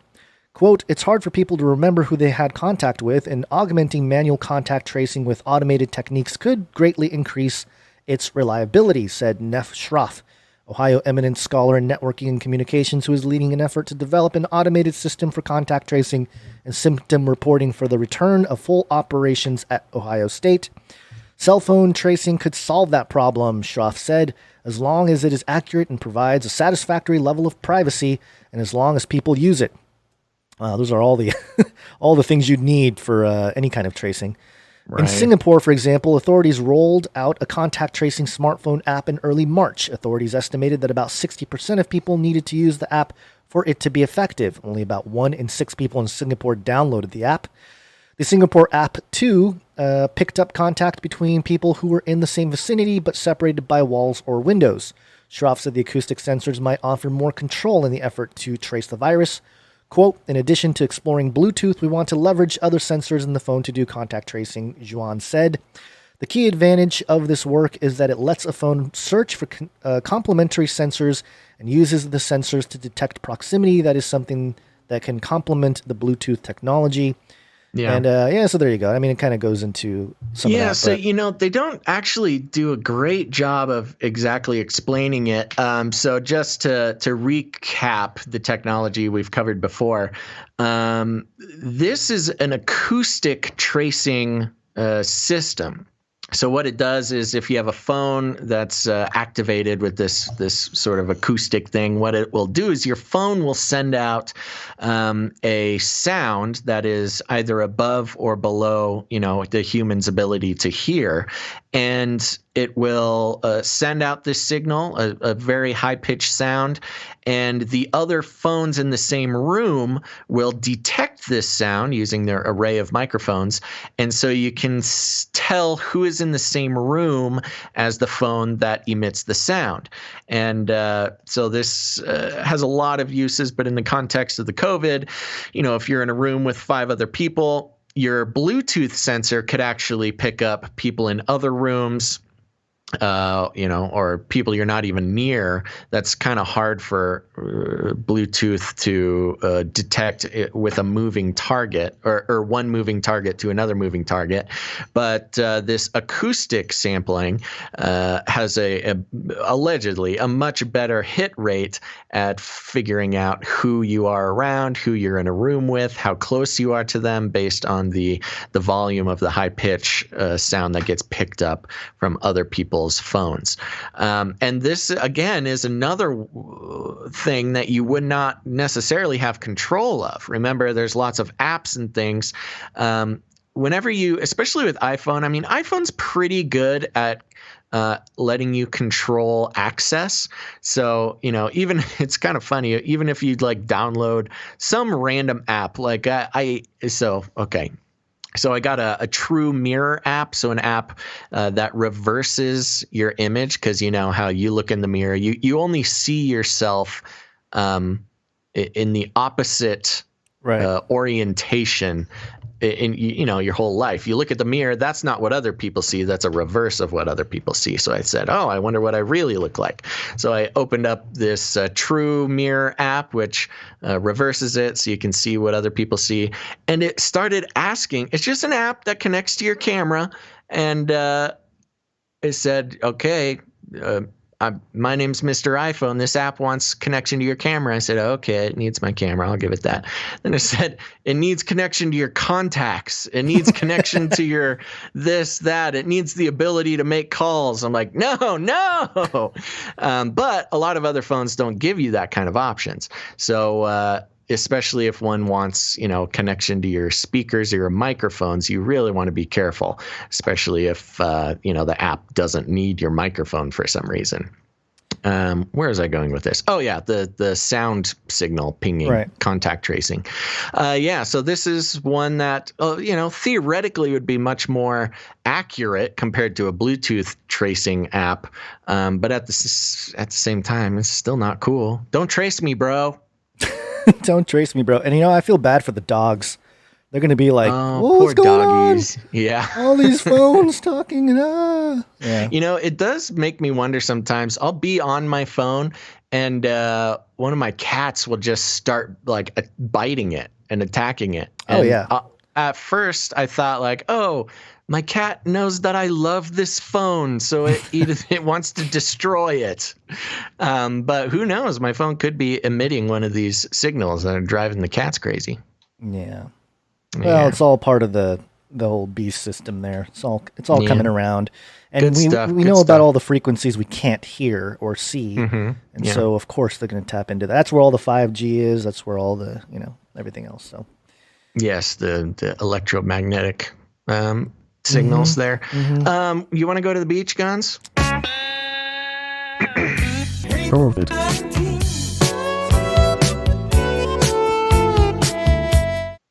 Well, too bad. Too bad, because LA closure of beaches for July 4th weekend. Sheriff refuses to enforce ban. So we've been following law enforcement's reaction to different bans and restrictions and orders given out by governors. It's interesting to see, most police forces, are happy to enforce all sorts of bans and things. It's really the sheriffs.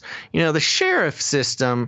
I don't really know much about the sheriff system, but it seems like the sheriffs are usually the good guys in the law enforcement groups. The sheriffs are always the ones refusing to enforce bans and doing all. They care for the people. It's because they're elected is probably the big part of it. Right. Policemen are not elected. Sheriffs are elected county to county. So right. I think I just answered my own question. There you go. They're part law enforcement, part politician.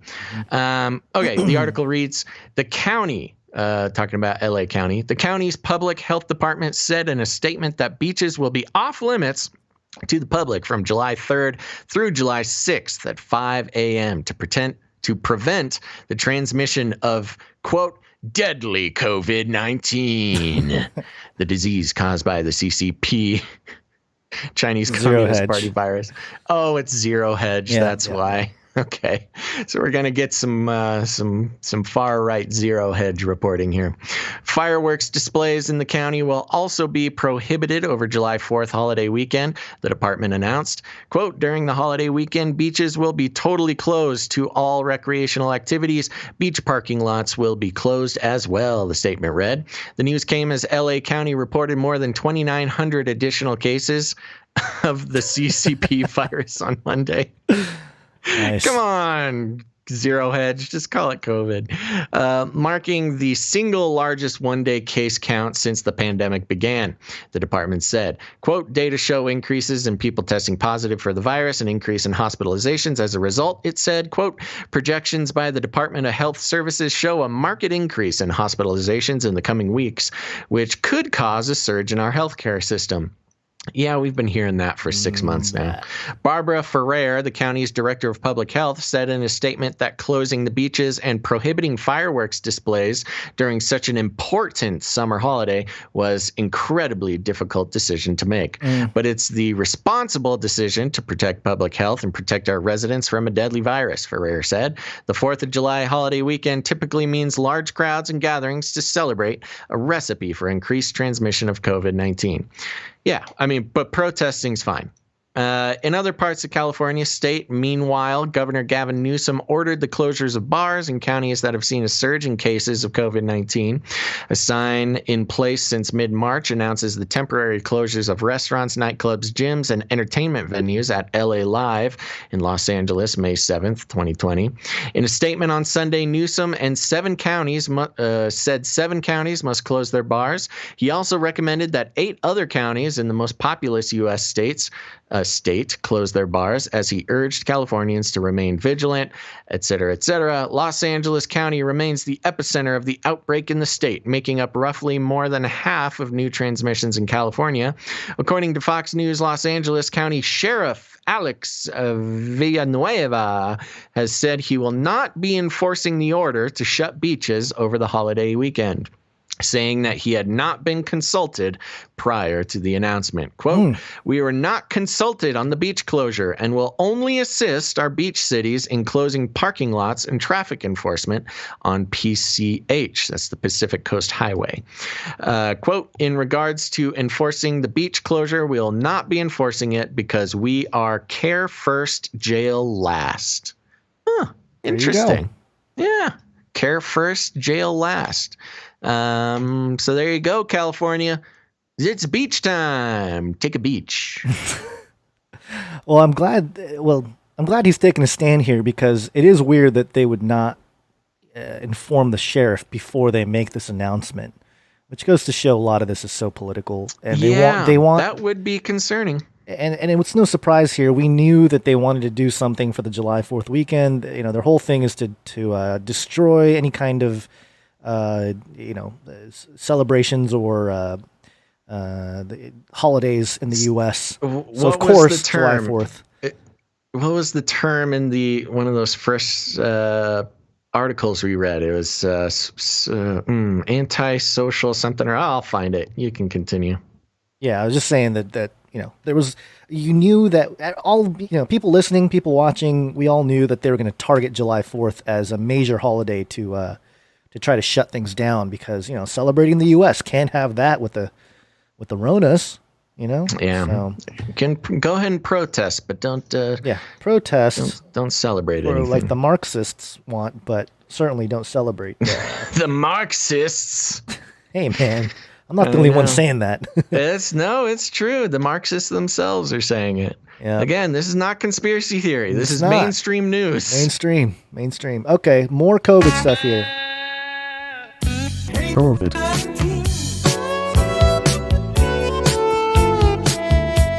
This is theguardian.com. More masks than jellyfish. Coronavirus waste ends up in ocean. And there's a picture here of a guy picking up a big pile of masks there. Conservational, jeez. It's bad when I screw up the first word of the story. Yeah. Conservationists have warned that the coronavirus pandemic could spark a surge in ocean pollution, adding to a glut of plastic waste that already threatens marine life after finding disposable masks floating like jellyfish and waterlogged latex gloves scattered across seabeds. The French nonprofit Operation Mer Propre, whose activities included regularly picking up litter along the Côte d'Azur, began sounding the alarm late last month. Divers had found what Jeffrey Peltier of the organization described as COVID waste. Dozens of gloves, masks, and bottles of hand sanitizers beneath the waves of the Mediterranean, mixed in with the usual litter of disposable cups and aluminum cans. The quantities of masks and gloves found were far more enormous, said Peltier, but he worried that the discovery hinted at a new kind of pollution, one set to become ubiquitous after millions around the world turn to single-use plastics to combat the coronavirus. Quote, "It's the promise of pollution to come if nothing is done," says Peltier. Ooh, I like the little rhyme there. Maybe he listens to Elon Musk and does his thing, everything in rhymes. Yeah, that's how you get your power. Yeah, in France alone, authorities have ordered 2 billion disposable masks, said Laurent Lombard of Operation Mer Propre. Quote, "Knowing that soon we'll run the risk of having more masks than jellyfish in the Mediterranean," he wrote on social media alongside video of a dive showing algae-entangled masks and soiled gloves in the sea near Antibes. There's not much more to go over. It mentions the UN. Oh, yeah, I should probably mention this. In the years leading up to the pandemic, environmentalists had warned of the threat posed to oceans and marine life by skyrocketing plastic pollution. As much as 13 million tons of plastic into oceans each year, according to a 2018 estimate by UN Environment. The Mediterranean sees 570,000 tons of plastic flow into it annually, an amount the WWF has described as equal to dumping 33,800 plastic bottles every minute into the sea. Not 34,000. 33,800. Not 32, not 34. It all has to be 33. Yes, and it goes on here. And I did want to supplement this story here with an article that Forbes took down. It was supposed to be part. They're always doing that. I know. It was supposed to be part of one of the stories here that was published back on June 28th, and the article was titled on Forbes.com, "On behalf of environmentalists, I apologize for the climate scare." I did read that. You read it? Okay. I read it. I might actually have it up still. Oh, maybe you didn't refresh. No, I think I closed it. Shoot, I should have kept it up. Okay. Well, anyway, it's gone. The page is no longer active. But maybe you can summarize what they were saying there, because this was put on Forbes by an author, if I remember it correctly. And he starts out the article by saying, with an addendum that says, "I still think Forbes is great. They're really important news organization. They usually, try to do a good job of making available, true information from a variety of different outlooks and sources. They took my article down, but, what are you going to do?" type of thing. And basically, it's this guy, again, I don't have it up because they took it down. His name's Michael Shellenberger. Yes. Oh, that's what it was. Shellenberger. He's been a really active eco warrior for like 30 years, and for a long time was in the sort of eco alarmist type of thing, talking about how the world's going to end soon, and it's all because of us, and the numbers are wild. And of course, over the years, we've again using mainstream sources trying to point out the contradictions in the alarmism. But he basically wrote a whole article talking about, I apologize for being an alarmist. We were trying our best, and we were told that that's what we had to do because we needed to scare people to save the planet, and this and that and that and this, and then turns around and says, but I've really been trying to set the record straight on a lot of stuff. In fact, pollution has gone down since the 70s, and because of different technological advancements in emissions filtering and stuff like that, we've actually done a really great job. The world is not ending in 12 years. It's all kind of motivated by different reasons depending on where you're coming from. That was kind of the gist of it, but it was fun having it come from a known sort of famous eco-warrior guy. Yeah, and it goes hand in hand with the story we just talked about here, because what happened to all that alarmism? Global warming and pollution and all this kind of stuff. But it's like, no, let's just get all the we have to fight the virus, get all the plastic onto people as much as possible. And now we have more plastic waste than jellyfish out there. So good job, environmentalists. They just can't get their story straight. It's social justice over social distancing, over masks and pollution, earth, environment. And that's what we do on the show. We read it all, so you don't have to, and we're able to point out the blatant contradictions in the mainstream. Again, I've said it many times, but it's easy for people who are new to the show or just finding the show and might think this is like a conspiracy theorist show. We certainly dive into a lot of funky stuff, but on this show particularly, and especially lately, we don't have to get conspiracy theory-y. We read straight from the mainstream media, and that's all you got to do. And things become blatant. Big, who was it? Hold on. Big Daddy Basil Meow Meow in the awesome name in the Twitch chat. Mentioned in that article, he admitted that it was a psyop. In fact, I think he said the word psyop. Psychological operation. Yes, which is basically mass mind control type of stuff, or just lying or propaganda. There's a lot of words for it. Right. But yeah, there you go. All right. You ready to move on? Let's do this story quickly, because we got to get through a knighting, and then we got to get through all the China stories, there's a lot. Yeah, there's a lot of China stories. About 40 minutes. So I'll just do this real quick. There's not much to analyze. COVID.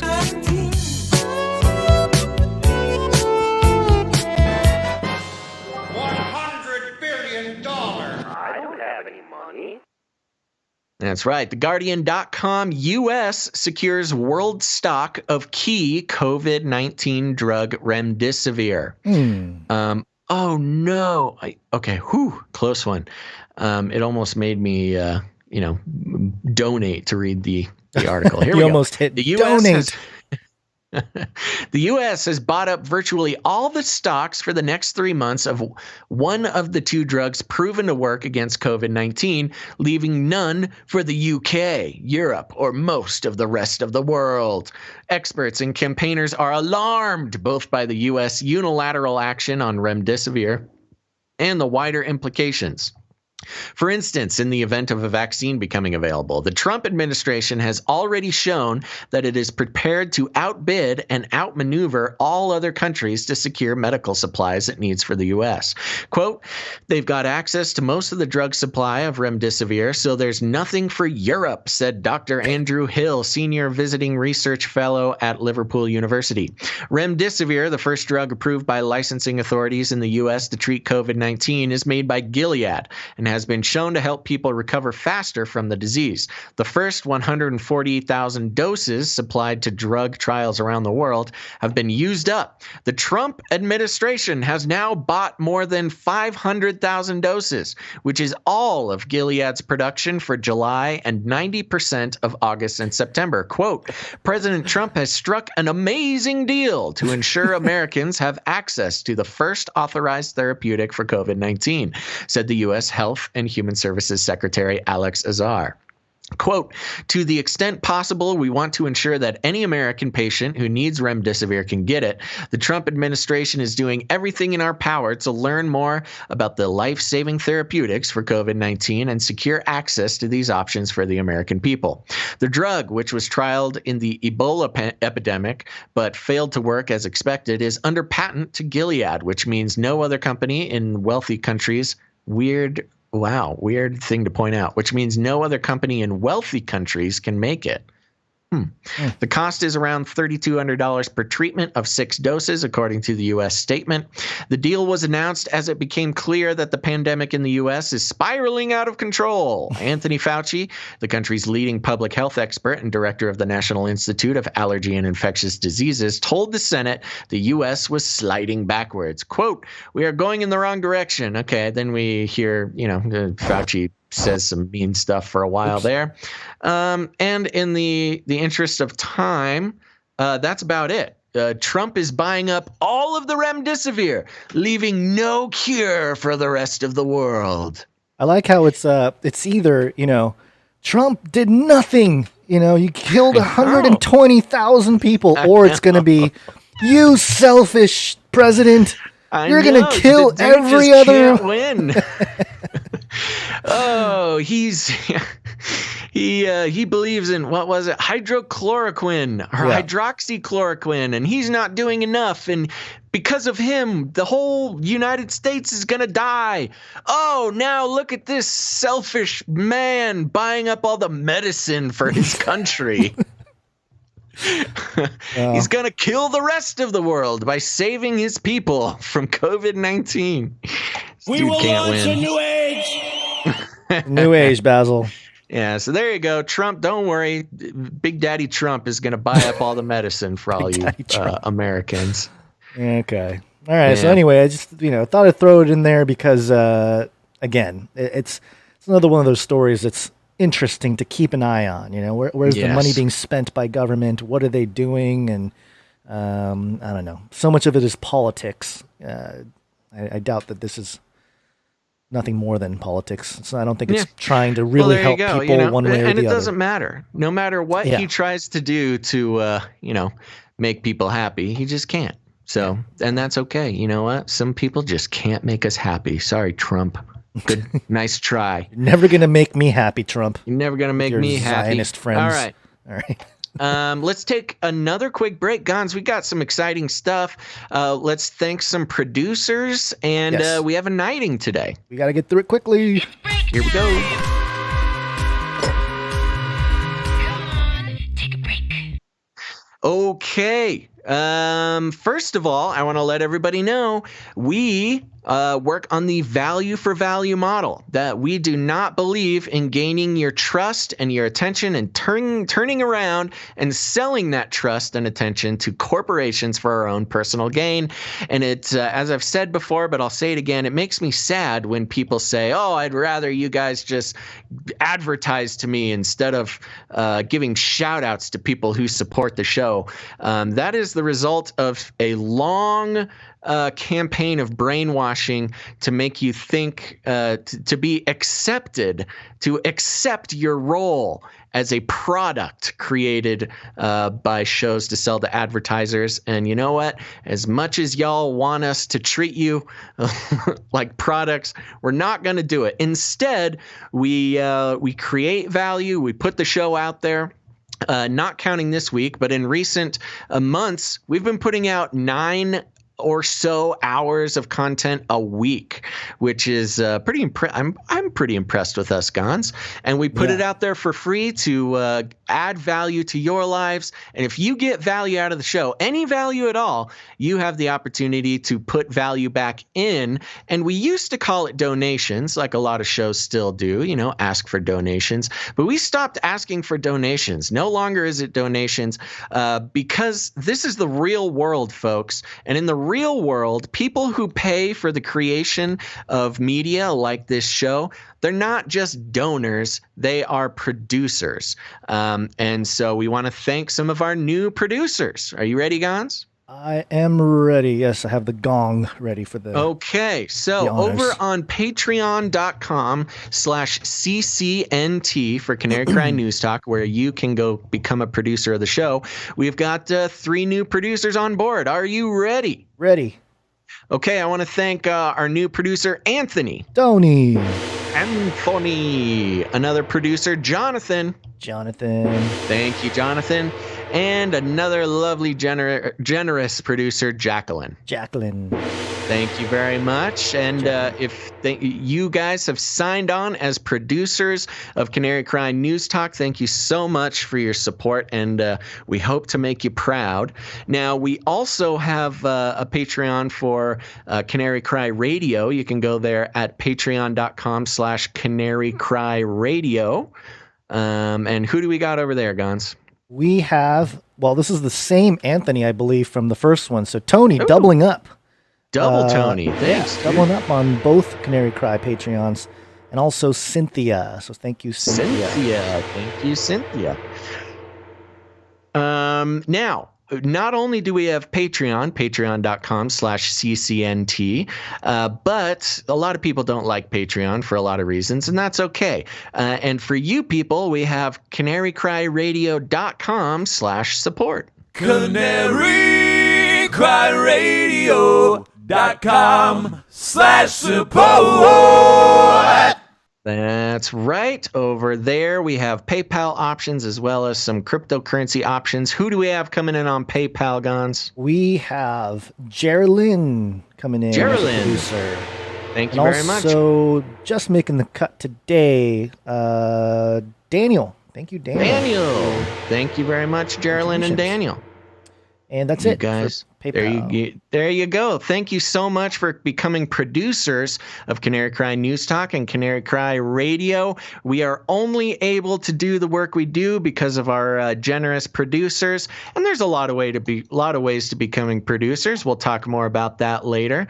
But first, Gons, we have a knighting to do. Yes, we do. And for those who don't know, producers, we are in our 9th year of podcasting, and a lot of producers have supported us for close to those 9 years, and some of them have equaled their support in the amount of $1,000 or more. And when a producer reaches $1,000 or more of support, they are invited to join us at the Canary Cry Radio Roundtable of Knights and Dames, their favorite podcast. And today, Gons, we will be knighting Sir Tyler. Yes, Sir Tyler. And also Sir Tyler has been a supporter of all the platforms, Face Like the Sun, Canary Cry Radio, Canary Cry News Talk, and he's been doing it for a long time. So they definitely, he definitely deserves this, because this isn't something where he just had a grand to drop for the show. It's something he's done over time. So if any of you guys out there think that you've come close to the $1,000 support over the years, you can count him up and message us, because we're not going to do that, because we're horrible at accounting.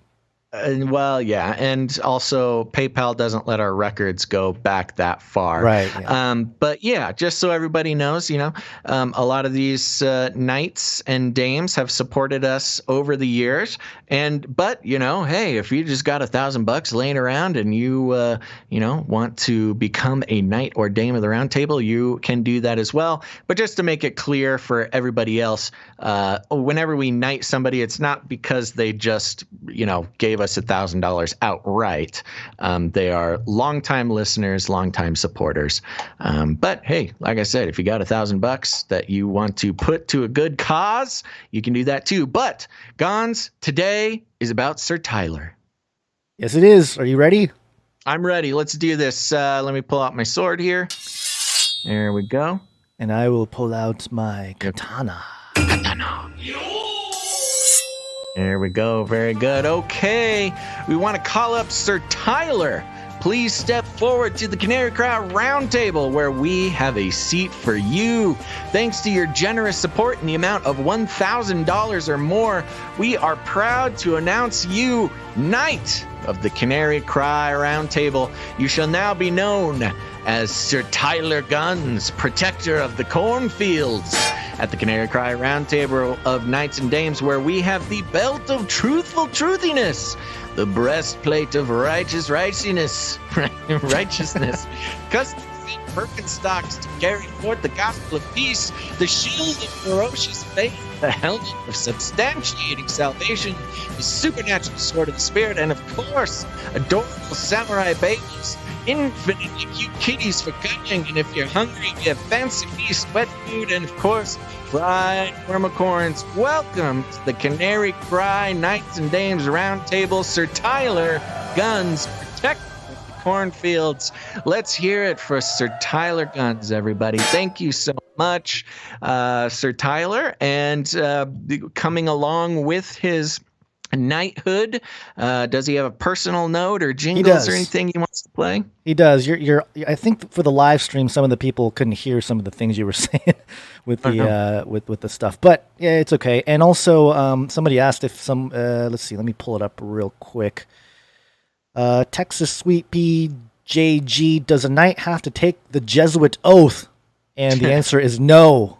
No oaths necessary here for to become a knight at the Canary Cry Roundtable. But yes, we do have a note from Sir Tyler Guns, protector of the cornfield. He said, "Thanks, gentlemen. I'm honored to eat, or whatever you do, at the roundtable. I started listening in 2013 and quickly went back and listened to the episodes that I had missed. I was immediately drawn in by Gons's original music, your friendly banter, and great guests. My podcast sublist has changed quite a bit since 2013, but your shows have always been at the top. He's coming. One of my favorite memories is when I posted the video of Gonzo the Tambourine Man to the Facebook group, and the two of you ran with it. Hilarious. Yeah, and my name is Gonzo. I'm from Japan. If you guys don't know about Gonzo the Tambourine Man, look it up and see my alter ego up there playing with tambourines. Hilarious. Yeah. My favorite current jingle is the Chaz jingle. Chaz Stanks. Who gets credit for that one? I always chuckled at the I'm Just an Algo line from the Canary Cry Conversations episodes. Let's hear that one. I'm a proud producer of the show, and I spread the word about your ministry as much as I can. Keep plugging away, and may God bless you as you continue to do his work. Thank you. Thank you, Sir Tyler Guns, protector of the cornfields. And yes, we're going to do the Chaz jingle just for you. Get in the zone. Capitol Hill Auto Zone. Chaz Stanks. And for those of you who don't know what he's talking about with the I'm Just an Algo, we do have a handful of Canary Cry Conversations for Canary Cry Radio patrons. Patreon.com bonus episodes. Yes, Canary Cry Radio Patreon.com/Canary Cry Radio. And the intro, we threw together the intro, and this is what it sounded like. This is Canary Cry Conversations, only on Patreon. You are special because you are here. I am just an algo. So now here are the humans you pay to hear. Basil and Gons. So there you go. That was our little intro for the CCC episodes. I'm just an algo. I'm just an algo. The humans. So I forgot about that. Yep, that one was for Sir Tyler. Okay. Guns. Thank you very much, Sir Tyler Guns, protector of the cornfields. And again, you can also become a producer of Canary Cry News Talk and work your way towards knighthood by heading to patreon.com/CCNT. Or if Patreon's not your thing, you can head over to canarycryradio.com/support. Canary Cry Radio.com/support. And if you have any more questions about knighthood and things like that, just feel free to email us at canarycryradio@gmail.com. And okay, I think that's it for this break. Gons, anything else? Yes, it's wake up time. Hey, yo, wake up. Yes, it's wake up time. Okay, you want to start or me? What do you think? You can start this. I'll go. Welcome to Chinese News. Okay, so we're gonna jump into some Chinese news for this last part of the show here. And Gons, I'm sorry to say it, but we're all doomed. This is bbc.co.uk. When was this posted? June 30th, so yesterday. And the article is titled "Flu Virus with Pandemic Potential Found in China." Oh, again? No. What? Oh, no. It just keeps coming, Gons. Yeah. A new strain of flu that has the potential to become a pandemic has been identified in China by scientists. It emerged recently and is carried by pigs, but can infect humans. They say the researchers are concerned that it could mutate further so that it can spread easily from person to person and trigger a global outbreak. Oh, here we go While again. it is not an immediate problem, they say, it has, quote, all the hallmarks of being highly adapted to infect humans and needs close monitoring. As it's new, people could have little or no immunity to the virus. He's scared. The scientists, yeah, I know. It's as if Be afraid. I'm not even. I mean, of course, this is happening. Yeah. And actually, there was some news about this last year. There was concern about a disease ripping through the Chinese pork population. Right. And Yeah. that was kind of all before the coronavirus stuff started happening. Yeah. And imagine that. It didn't magically go away just because of coronavirus. Yeah. The scientists write in the journal Proceedings of the National Academy of Scientists that measures to control the virus in pigs and the close monitoring of swine industry workers should be swiftly implemented. A bad new strain of influenza is among the top disease threats that experts are watching for, even as the world attempts to bring to an end the current coronavirus pandemic.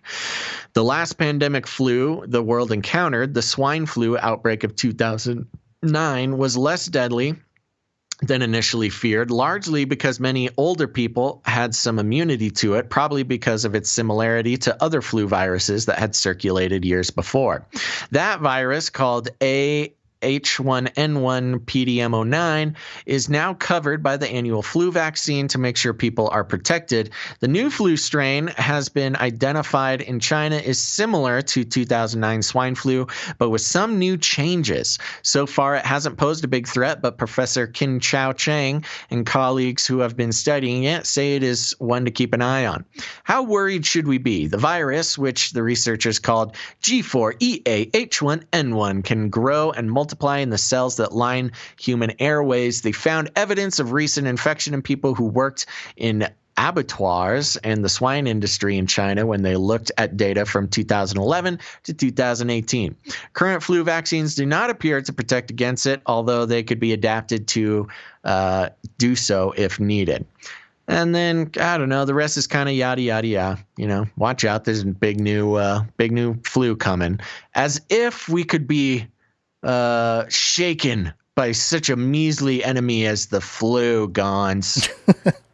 Well, it's kind of funny how now that they know they can shut the world down, with the pandemic, now they're going to start really rolling out some scary sounding stuff. And if they want to pull the trigger on any of this stuff, they can.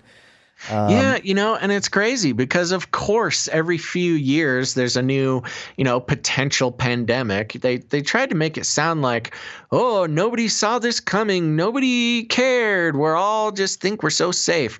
There's been the swine flu, the avian flu, SARS, MERS, all sorts of different, Ebola.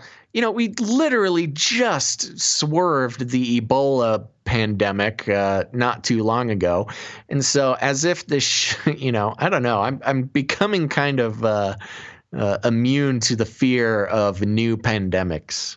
Yeah, it says in the very last sentence here, this is from the World Health Organization spokeswoman, quote, it also highlights that we cannot let down our guard on influenza. We need to be vigilant and continue surveillance even during the COVID-19 pandemic. So, everyone focusing their attention on COVID-19, but of course, up the surveillance on the pigs too, because what is it called? The E4 or G4 EA H1N1, and EA being one of those Sumerian gods, by the way. Oh yeah, Yeah. So in EA Sports, there's a whole lot of connection there.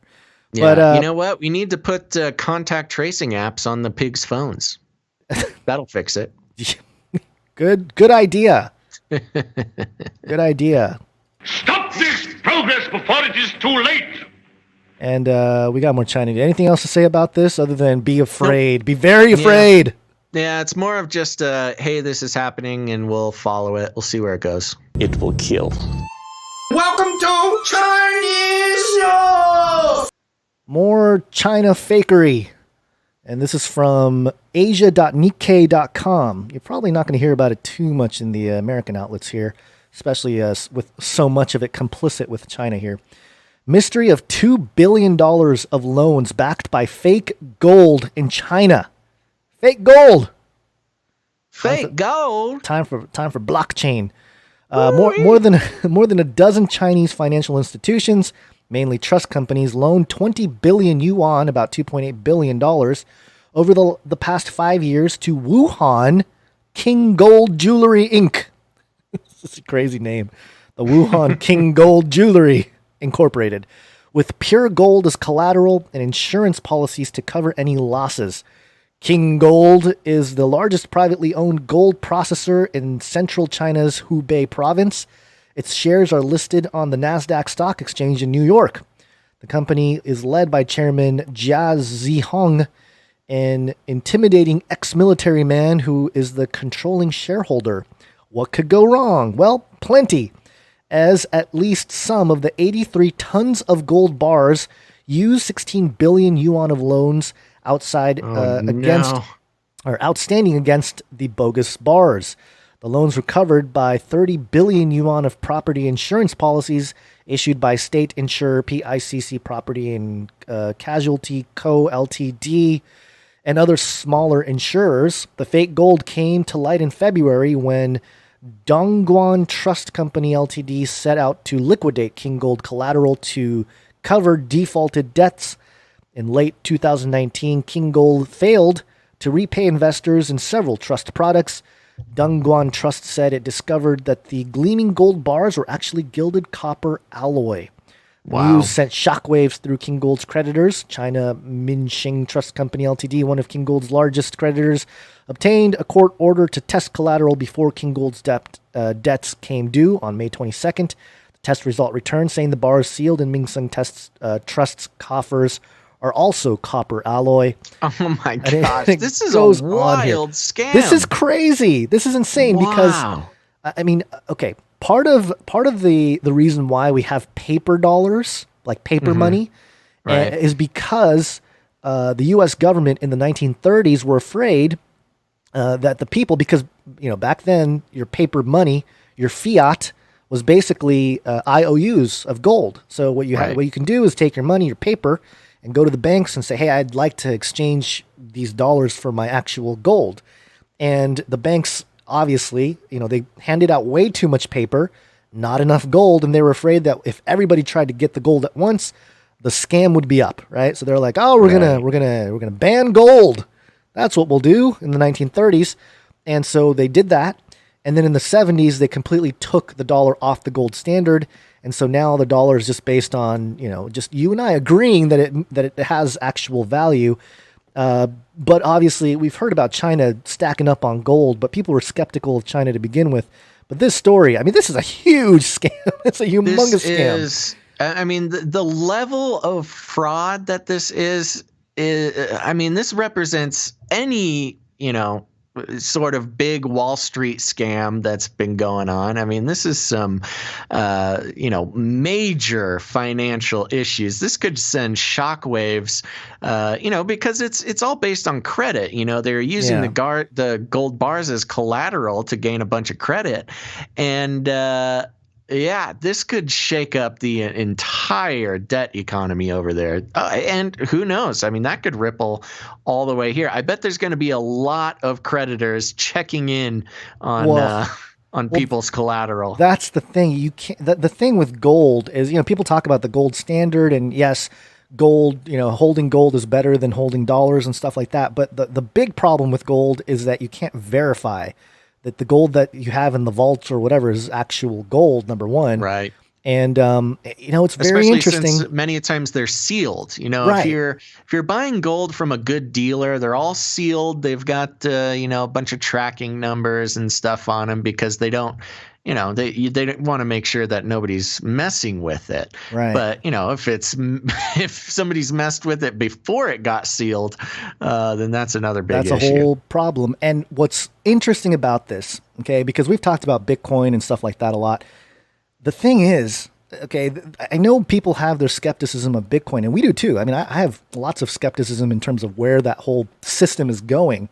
But in terms of verification, ironically enough, it's easier for the public to verify Bitcoin, somebody owning Bitcoin or verifying the existence of somebody, owning Bitcoin in a wallet than it is to verify gold.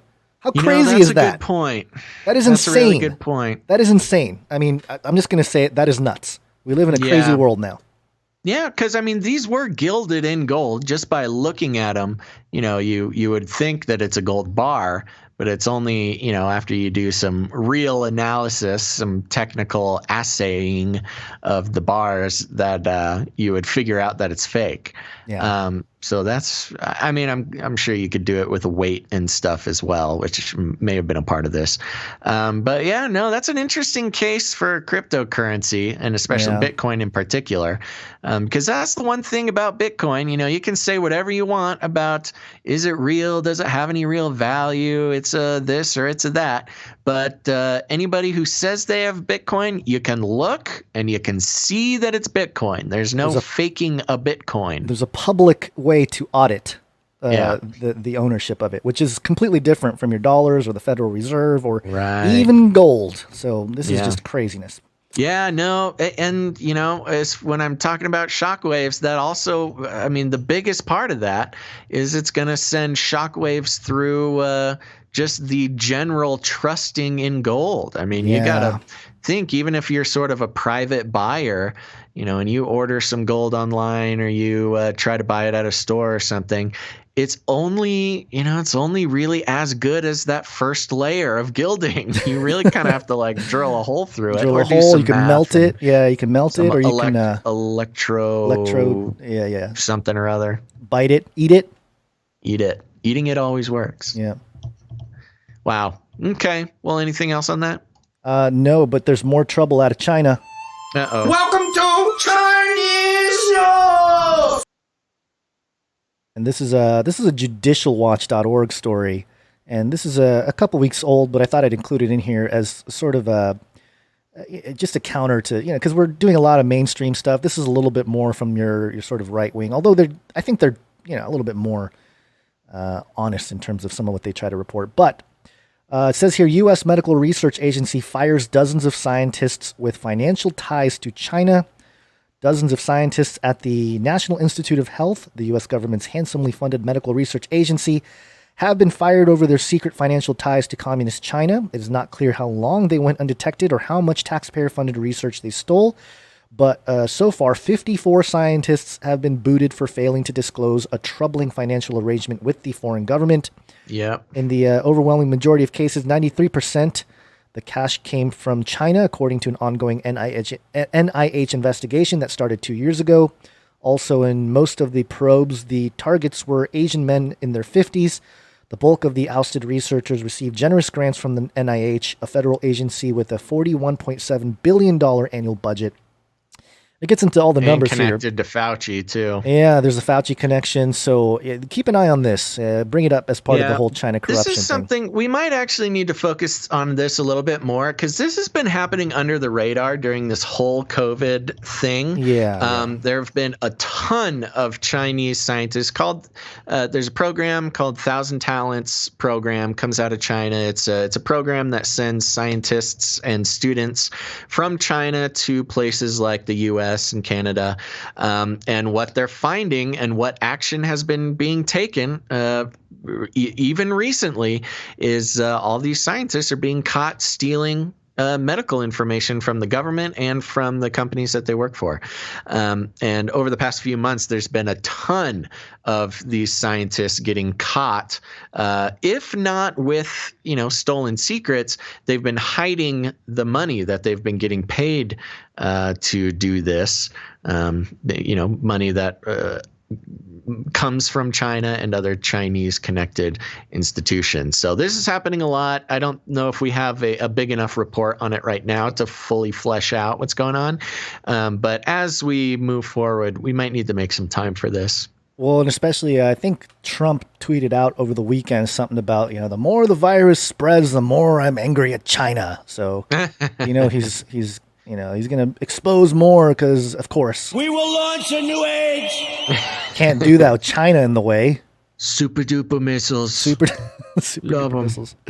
All right, so we're running out of time here, and I want to get you out on time. So I'm going to zoom through what's going on in Hong Kong. Yes. And then we will thank everybody and get out of here.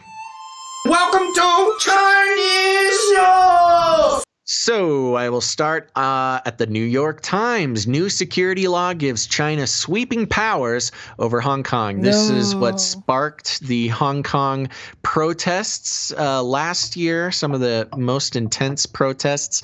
In fact, a lot of the protesting strategies that have been used during the Black Lives Matter protests came straight from protesting innovations that came from Hong Kongers. But here we go. The reaction to all this, now that the Hong Kong protests have died down, China unveiled a contentious new law for Hong Kong late Tuesday that grants the authorities sweeping powers to crack down on opposition to Beijing at home and abroad with heavy prison sentences for vaguely defined political crimes.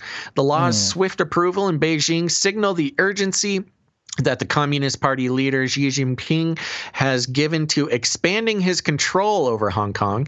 And for those who just need a little brush up, Hong Kong is technically an autonomous financial zone from China. It's a capitalist city, island, that is technically not under the power of Beijing until now. The law's swift approval in Beijing signaled the urgency that the Communist Party leader Xi Jinping has given to expanding his control over Hong Kong to quash pro-democracy protests that evolved last year into an increasingly confrontational challenge to Chinese rule. The Hong Kong government issued the text of the legislation at 11 p.m. on Tuesday, that's last night, after weeks of unusual secrecy surrounding the drafting of the law in Beijing. The law took effect immediately, even though the public was seeing it in full for the first time. The text provided a far-reaching blueprint for the authorities and the courts to suppress the city's protest movement and for China's national security apparatus to pervade any layers of Hong Kong society. Ambiguously worded offenses of separatism, subversion, terrorism, and collusion with foreign countries carry maximum penalties of life imprisonment. Inducing residents to hate the government in Beijing or Hong Kong is defined as a serious crime. A new committee for safeguarding national security will be authorized to operate in total secrecy and be shielded from legal challenges. Its officials will be given the task of scrutinizing schools, corporations, non-governmental organizations, news companies, and foreigners living in Hong Kong and abroad. It's meant, quote, it's meant to suppress and oppress and frighten and intimidate Hong Kongers, Claudia Mo, a pro-democracy lawmaker, said. Quote, and they just might succeed at that. Other key details in the law include the law takes direct aim at anti-government protesters' strategy of disruption. Last year, demonstrators paralyzed the airport briefly, vandalizing the subway system and attacked. It allows Beijing to seize broad control in security cases, especially during a crisis. The law focuses heavily on perceived role of foreigners in Hong Kong's unrest. So careful if you have a trip planned to Hong Kong. The Chinese legislature approved the law a day before July 1st, the politically charged anniversary of Hong Kong's handover to China in 1997, which regularly draws pro-democracy protests. On the anniversary last year, a huge peaceful demonstration gave way to violence when a small group of activists broke into Hong Kong's legislature, smashing glass walls and spray painting slogans on the walls. Wow, that was a year ago already. Yeah. Holy smokes. Quote, those who have stirred up trouble and broken this type of law in the past will hopefully watch themselves in the future, Tam Ewing-Shung, Hong Kong's representative to the legislative group in China that reviewed the law, said in a television interview, if they continue to defy the law, they will bear the consequences. So, long story short, the Hong Kong protests started a year ago in response to Beijing trying to gain extradition authority from Hong Kong. And it's been a year of protests, and this is a complete authoritarian communist takeover of Hong Kong. And to add to this, I want to head over to NBCnews.com with an article titled Hong Kong Police Make First Arrests Under New Security Law as Thousands Protest. Remember, this is no time to implement. Time. They passed it last night, and the arrests start today. This is a very dangerous time for Hong Kongers. Police in Hong Kong made more than 300 arrests at a pro-democracy protest Wednesday, including the first made under a new national security law less than 24 hours after it was passed by mainland China. Amid dramatic scenes, thousands of protesters took to the streets on the 23rd anniversary of the territory's handover from the UK to China. At least 10 people were arrested under the new law, police said, which came into force late Tuesday evening. The move is seen as the most significant change since Hong Kong left British rule in 1997, and by critics as a direct threat to the one country, two systems policy that carved out democratic freedoms for Hong Kong. Hong Kong police said they had arrested around 370 people in total for taking part in illegal assemblies and other violations, with police using pepper ball guns and water cannons to disperse demonstrators. Police also said one officer had been injured by protesters and that others had set fire to a barricade and obstructed traffic. Let's see. I don't know. Boris Johnson comes in and let's see. British Prime Minister Boris Johnson said on Wednesday that the law was a clear and serious breach of the UK-China joint declaration that governed Hong Kong's handover, adding that he would honor a promise made earlier this month to provide passports and a path to citizenship to as many as 3 million Hong Kong residents. Quote, we made clear that if China continued down this path, we would introduce a new route for those with British national overseas status to enter the UK, and that is precisely what we'll do now, he told the House of Commons. British Foreign Minister Dominic Raab later added that the eligible Hong Kong citizens could be granted 5 years permission to live in the UK before applying for permanent status. So there you go, opening up the UK to help basically political refugees, democracy-loving Hong Kongers now being ruled over by communist China. So good on the UK, I say, for that. But there you go. Anything to add, Gons? Not really. I mean, just it kind of sucks to see the one place in China that Westerners can kind of go to and feel like they're not going to be locked away forever or something. Right. Completely taken over.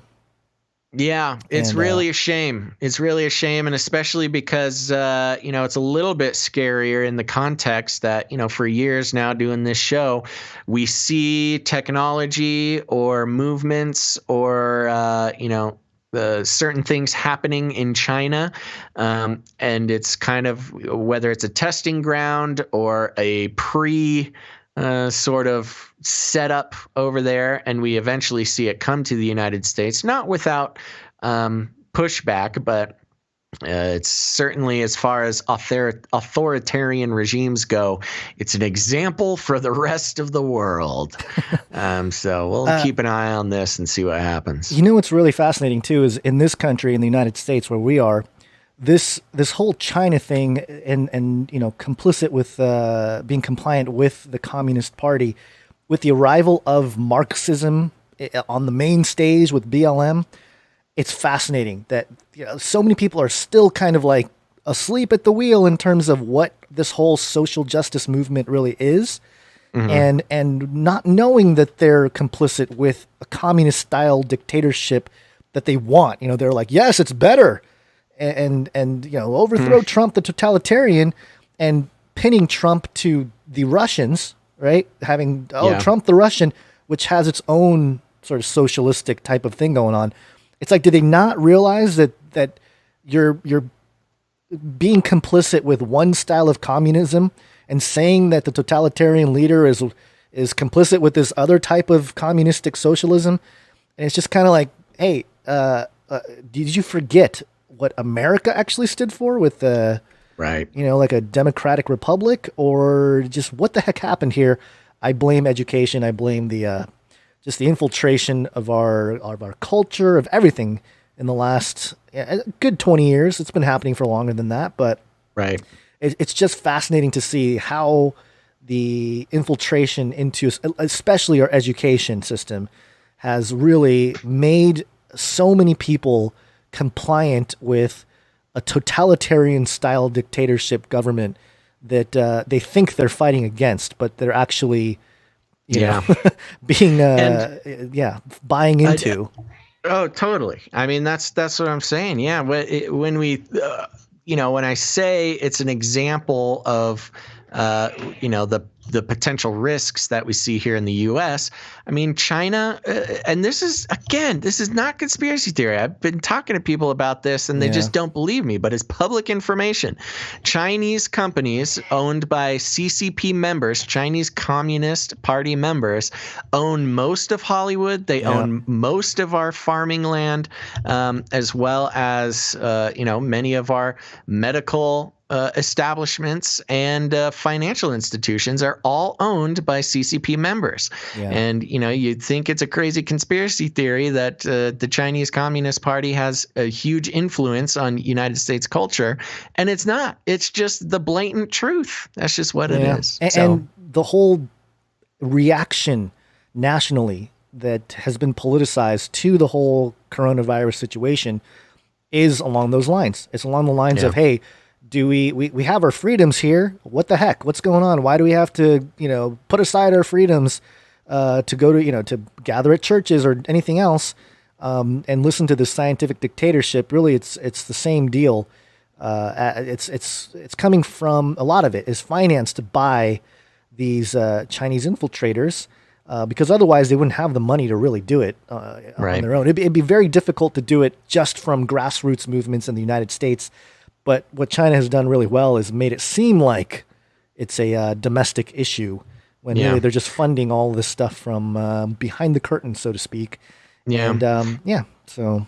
And one of the spookiest things, I had the article open. I didn't put it in the show. Maybe I'll throw it in the next show. We all are aware that the Chinese Communist Party has concentration camps for Uyghur Muslims. They've got millions of people in prison camps over there in the U.S. And there was a shipment just intercepted of, I think it was like a few tons of hair coming out of the concentration camps there. Yes, they're selling the Uyghurs' hair for profit. So that's spooky. I don't know how that connects to anything, but it's just another spooky thing. A lot of the the organ harvesting and all that stuff happens in China too. Right. So that it's the human commodity aspect of it is where it's very troubling. Yeah. And more people need to be aware of it. There you go. Well, let's get you out on your time here. So we will wrap up the show. Thank you, everybody, for tuning in to this episode of Canary Cry News Talk, and especially those tuning in on the live stream, wherever you are, and then especially those on Twitch. Thank you guys so much. Remember, you can become a producer of the show, support the show, keep it going by going to patreon.com/CCNT. There's a bunch of fun levels you can sign up to there. And get a call out on the show and work your way towards the Canary Cry Radio roundtable of Knights and Dames. Now, there's a couple other ways to become producers of the show. One of them is by creating jingles for the show. I would say maybe most of our jingles now are created by producers of the show, and we thank them very much for making the show a better place to live. You can also create art If we got graphic designers out there, make a show themed art piece that we can show on the show live, use in newsletters, put on the Facebook page and stuff there. That's always very great. I don't think we have any new art to show today, do we, Gons? I know we have some sitting in the email. I don't know if we have it prepared. Yeah, I hadn't really spent too much time going through some of that, so I apologize for that. We'll definitely get to it next episode. Yeah. So that's another great way. And if you're a musician, you can create a song for the Canary Cry mixtape that we play at the end of the show. So make sure to stick around for that. That'll be very fun. Let's see. What am I forgetting? I don't know. I think those are all the fun ways. You can also leave a rating and or a review for the show. Remember that this is a podcast and it goes out on podcast players all over the world with crystal clear audio quality. If you missed the live show or you just want to hear it again, just search Canary Cry News Talk on any of your podcast players. I'm trying to pull up the show on iTunes here, but my computer does not want to do it, because what we also love is when people leave ratings and reviews for the show. It's a great way to tell the iTunes robots that more people need to hear the show. And we've had a number of great ratings and reviews, and unfortunately, I am unable to pull them up, so we'll read them on the next show. But I just know that if you left a rating and a review, I saw them. They are great. They are hilarious. Thank you so much. And if you guys want to help out the show, please leave a rating and a review on whatever podcasting app that you have. That is fantastic. Now, another great, perhaps the greatest way to share the show and simultaneously help your fellow human beings. Y'all have friends, y'all have family who throughout all this stuff, they're starting to wake up a little bit. They're starting to realize that not everything is as it seems. And a great way to help them out and help us out is to simply send them an episode of this show. It'll help them wake up, help them plug into a community of other people waking up, and it's pretty great. And if you need help figuring that out, here's what you do. You walk right up to them, you grab them by the cage, and you shake it. They're going to probably try and rattle her cage a little bit more. I want to shake things up, stir up some controversy, rattle a few cages. Hey, stop that! You'll never silence me. I'm the last angry man, a crusader for the little guy. Leave the bird alone. Never.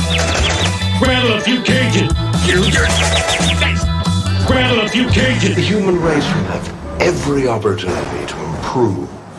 And if they don't? Ask Noah. That's right. Ask Noah. Thank you guys so much. Remember, we will be back. We do not have a show this Friday. This was a tough week for us. We're just happy to have been able to get this show in there. But we'll be back next Monday, which will be July, what? 7th? No, 3rd? sorry, 4th, 5th, 6th, I think. 4th, 5th, 6th. Okay. July 6th. Make sure to tune in on Monday and remember us for next Monday. We will be giving more shout outs to producers. So please help us that way. We'll be doing the show sometime between noon and 5 p.m. Pacific Standard Time. So keep an eye out. Turn on your notifications. Follow us in different places just in case one of the notifications doesn't go out to you. And we will see you then. But here's the most important things, folks. You got to remember to think outside the cage.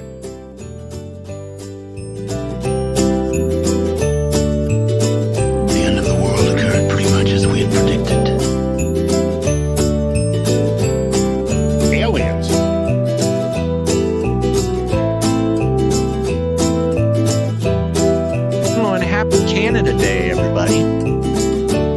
Thanks, Canada, for Canada Arm 2. Now that right there is a definition of insanity. I want to shake things up, shake things up. I want to shake things up, shake things up. Leave the bird alone. zone. I want to stir up some controversy. I want to rattle a few cages. I'm the last angry man. You'll never silence me. I'm the last angry man. I'm the last angry man. You'll never silence me. I'm the last angry man. A crusader for the little guy. Well, we'll see about that. Whatever, Illuminati. You are entering a dimension of sound. You carefully come in through the threshold with wonder, yet skepticism. You see the faint shape of an outline of a robot arm petting a cat. You faintly hear the haunting sounds of a man playing a tambourine. The sound augments into two men playing with a soundboard. You're listening to Canary Cry News Talk. Stay a while and listen. And now, where Nephilim news meets biblical views, you'll find broken memes and shattered dreams. Give it up for Basil and God.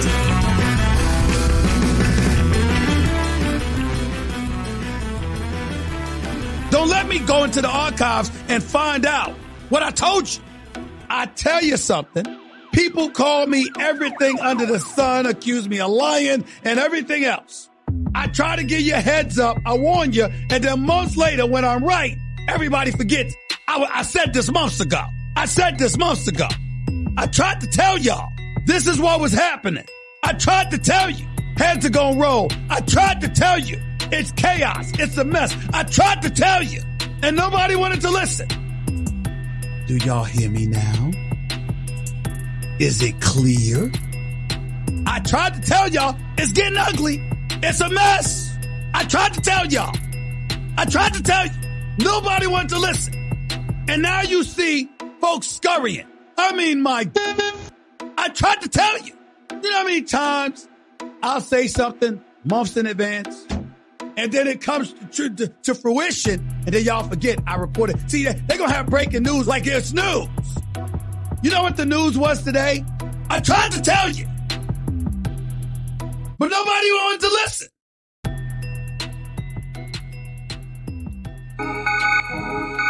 In the future, humans will be confined in a people's zoo. People, I'll keep you safe and warm. In my people's zoo. I'll keep you safe and warm now. In my people's zoo. You, in my people's zoo.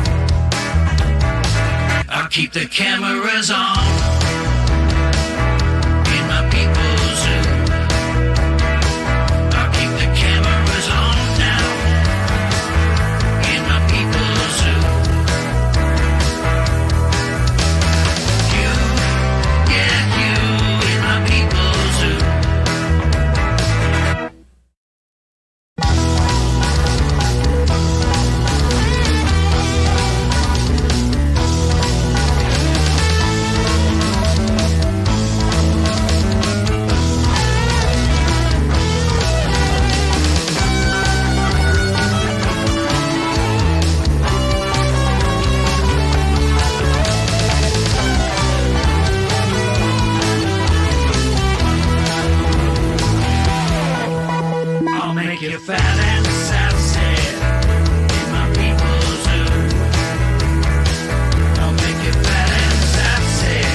People's zoo.